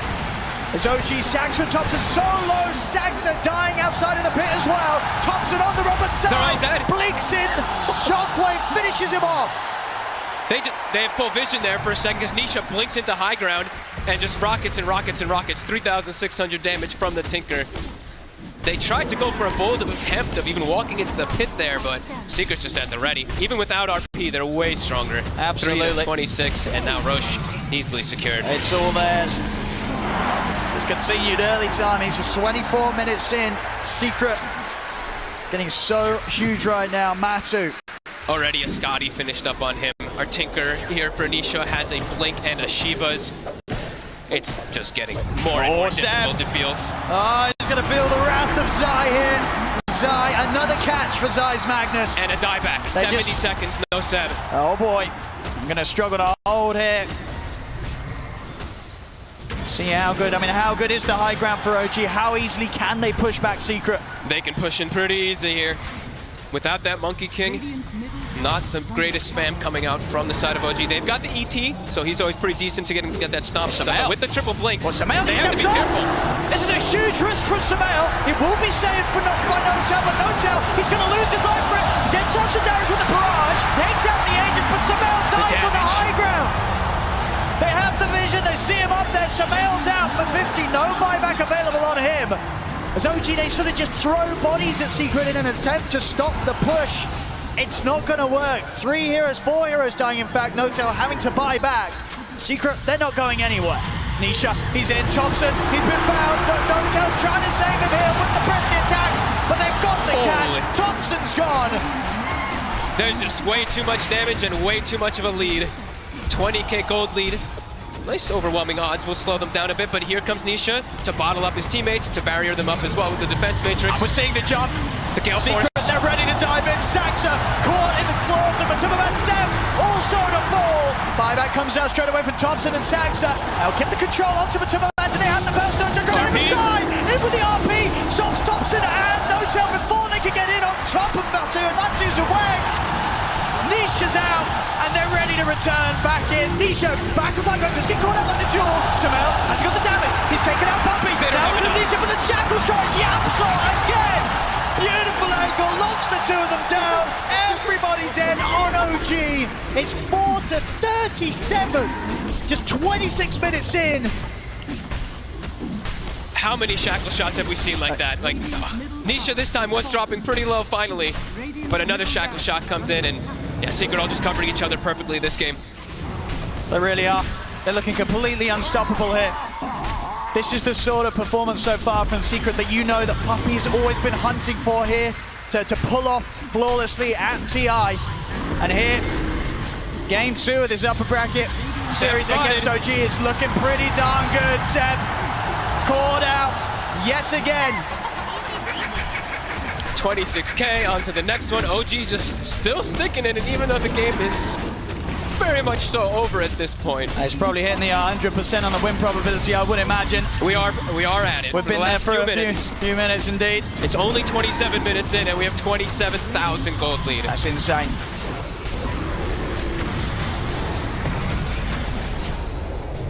Oh, Zai!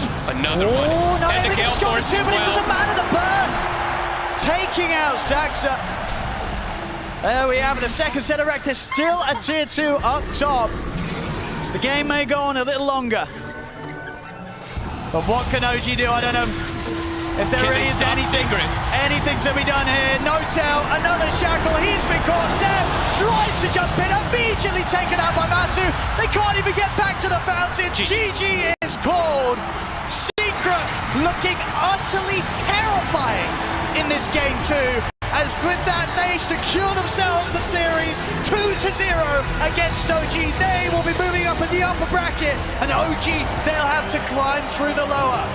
What a performance too, like every single player from Secret just hitting the nail on the head. Yapso with some clutch shackles, Puppy with being Puppy as his Enchantress decimating the laning phase, Matu of course coming in, and Nisha, what a performance this series. Woo, absolutely, Nisha game 1 on his Ember, this game as well, 13-0-18. You could not do it any better there, and everything just gelled together so well from Secret. As I say, this is the sort of level of Dota that Secret, when you look at what they've achieved in the seasons and stuff, this is what you expect them to be able to turn up and perform. Absolutely. Well, there we go, ladies and gentlemen. What a game two indeed. Secret are definitely going to be moving on with a lot of confidence off the back of that win in the upper bracket. And as I say, we'll have to see how OG deals with being in the lower yet again here for this run. But there we go, ladies and gentlemen. Secret, the series is theirs, 2-0 against OG.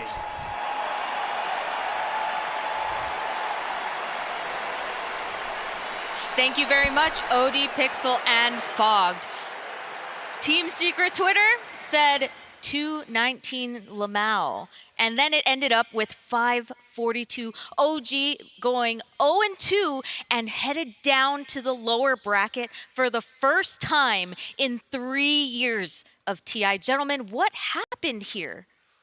They didn't bring back the magic of the comeback. There was no, just have fun, boys, let's just have fun in the second game, because this looked very rough. Yeah, that was definitely a Gaben level shellacking, of course, as you're very familiar with from the NADPC. I think if that wasn't OG, if this wasn't TI, there would have been a GG way earlier. That was a complete stomp. The laning phase was hugely in favor of Team Secret, and then it just seemed like one of those games where there's nothing to catch the Tinker. You just can't do anything to the Tinker. He shows up, kills your entire team. You can't catch him. Put it into perspective for me. At what point would it have been a GG if this were not TI? At what point was it so far gone that they would just GG out? I think after the dive at the bottom tier 2, where I mean, there were had kind the of a lot crazy of like those. skewer into the RP onto Monkey King and Clink. Oh yeah, yeah. I think that one probably would have broke the back. But I think this game overall, the hero of the game for me was Enchantress.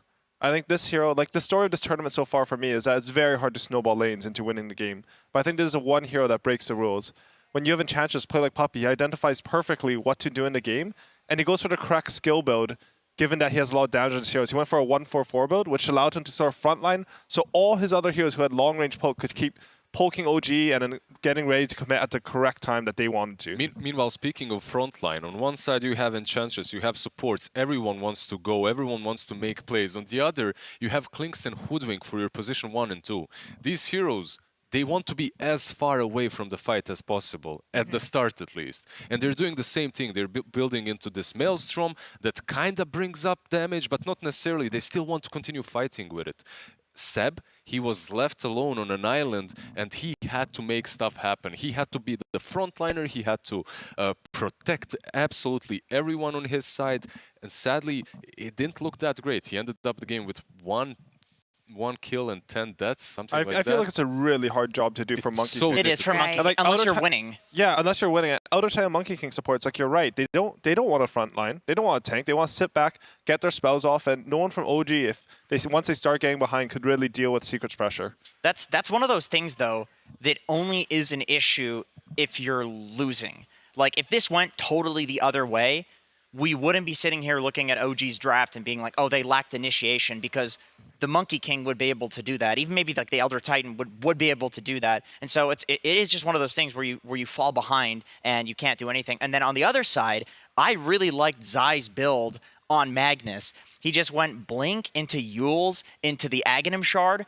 And one thing that I've noticed with Secret in this tournament is that when they're winning, they play so fast now. And by that, I mean they literally run around the map quickly, killing anybody who's trying to just desperately push out the lanes. It's like somebody will show up and kill you. And if Zai doesn't build the Yules, it's not as much of a threat because he can just Yules you and then skewer you out. How many fights did we see set up by Zai with a Yules into skewer? We have TI winner here. We have Big Brain Jenkins. Let me put this simple. They lost 3 lanes. They did. If you lose 3 lanes and your mid lane suffered super hard, like Hoodwink had half the CS of Tinker, you cannot play the game afterwards. Even if you're OG, you can have as big of a mental war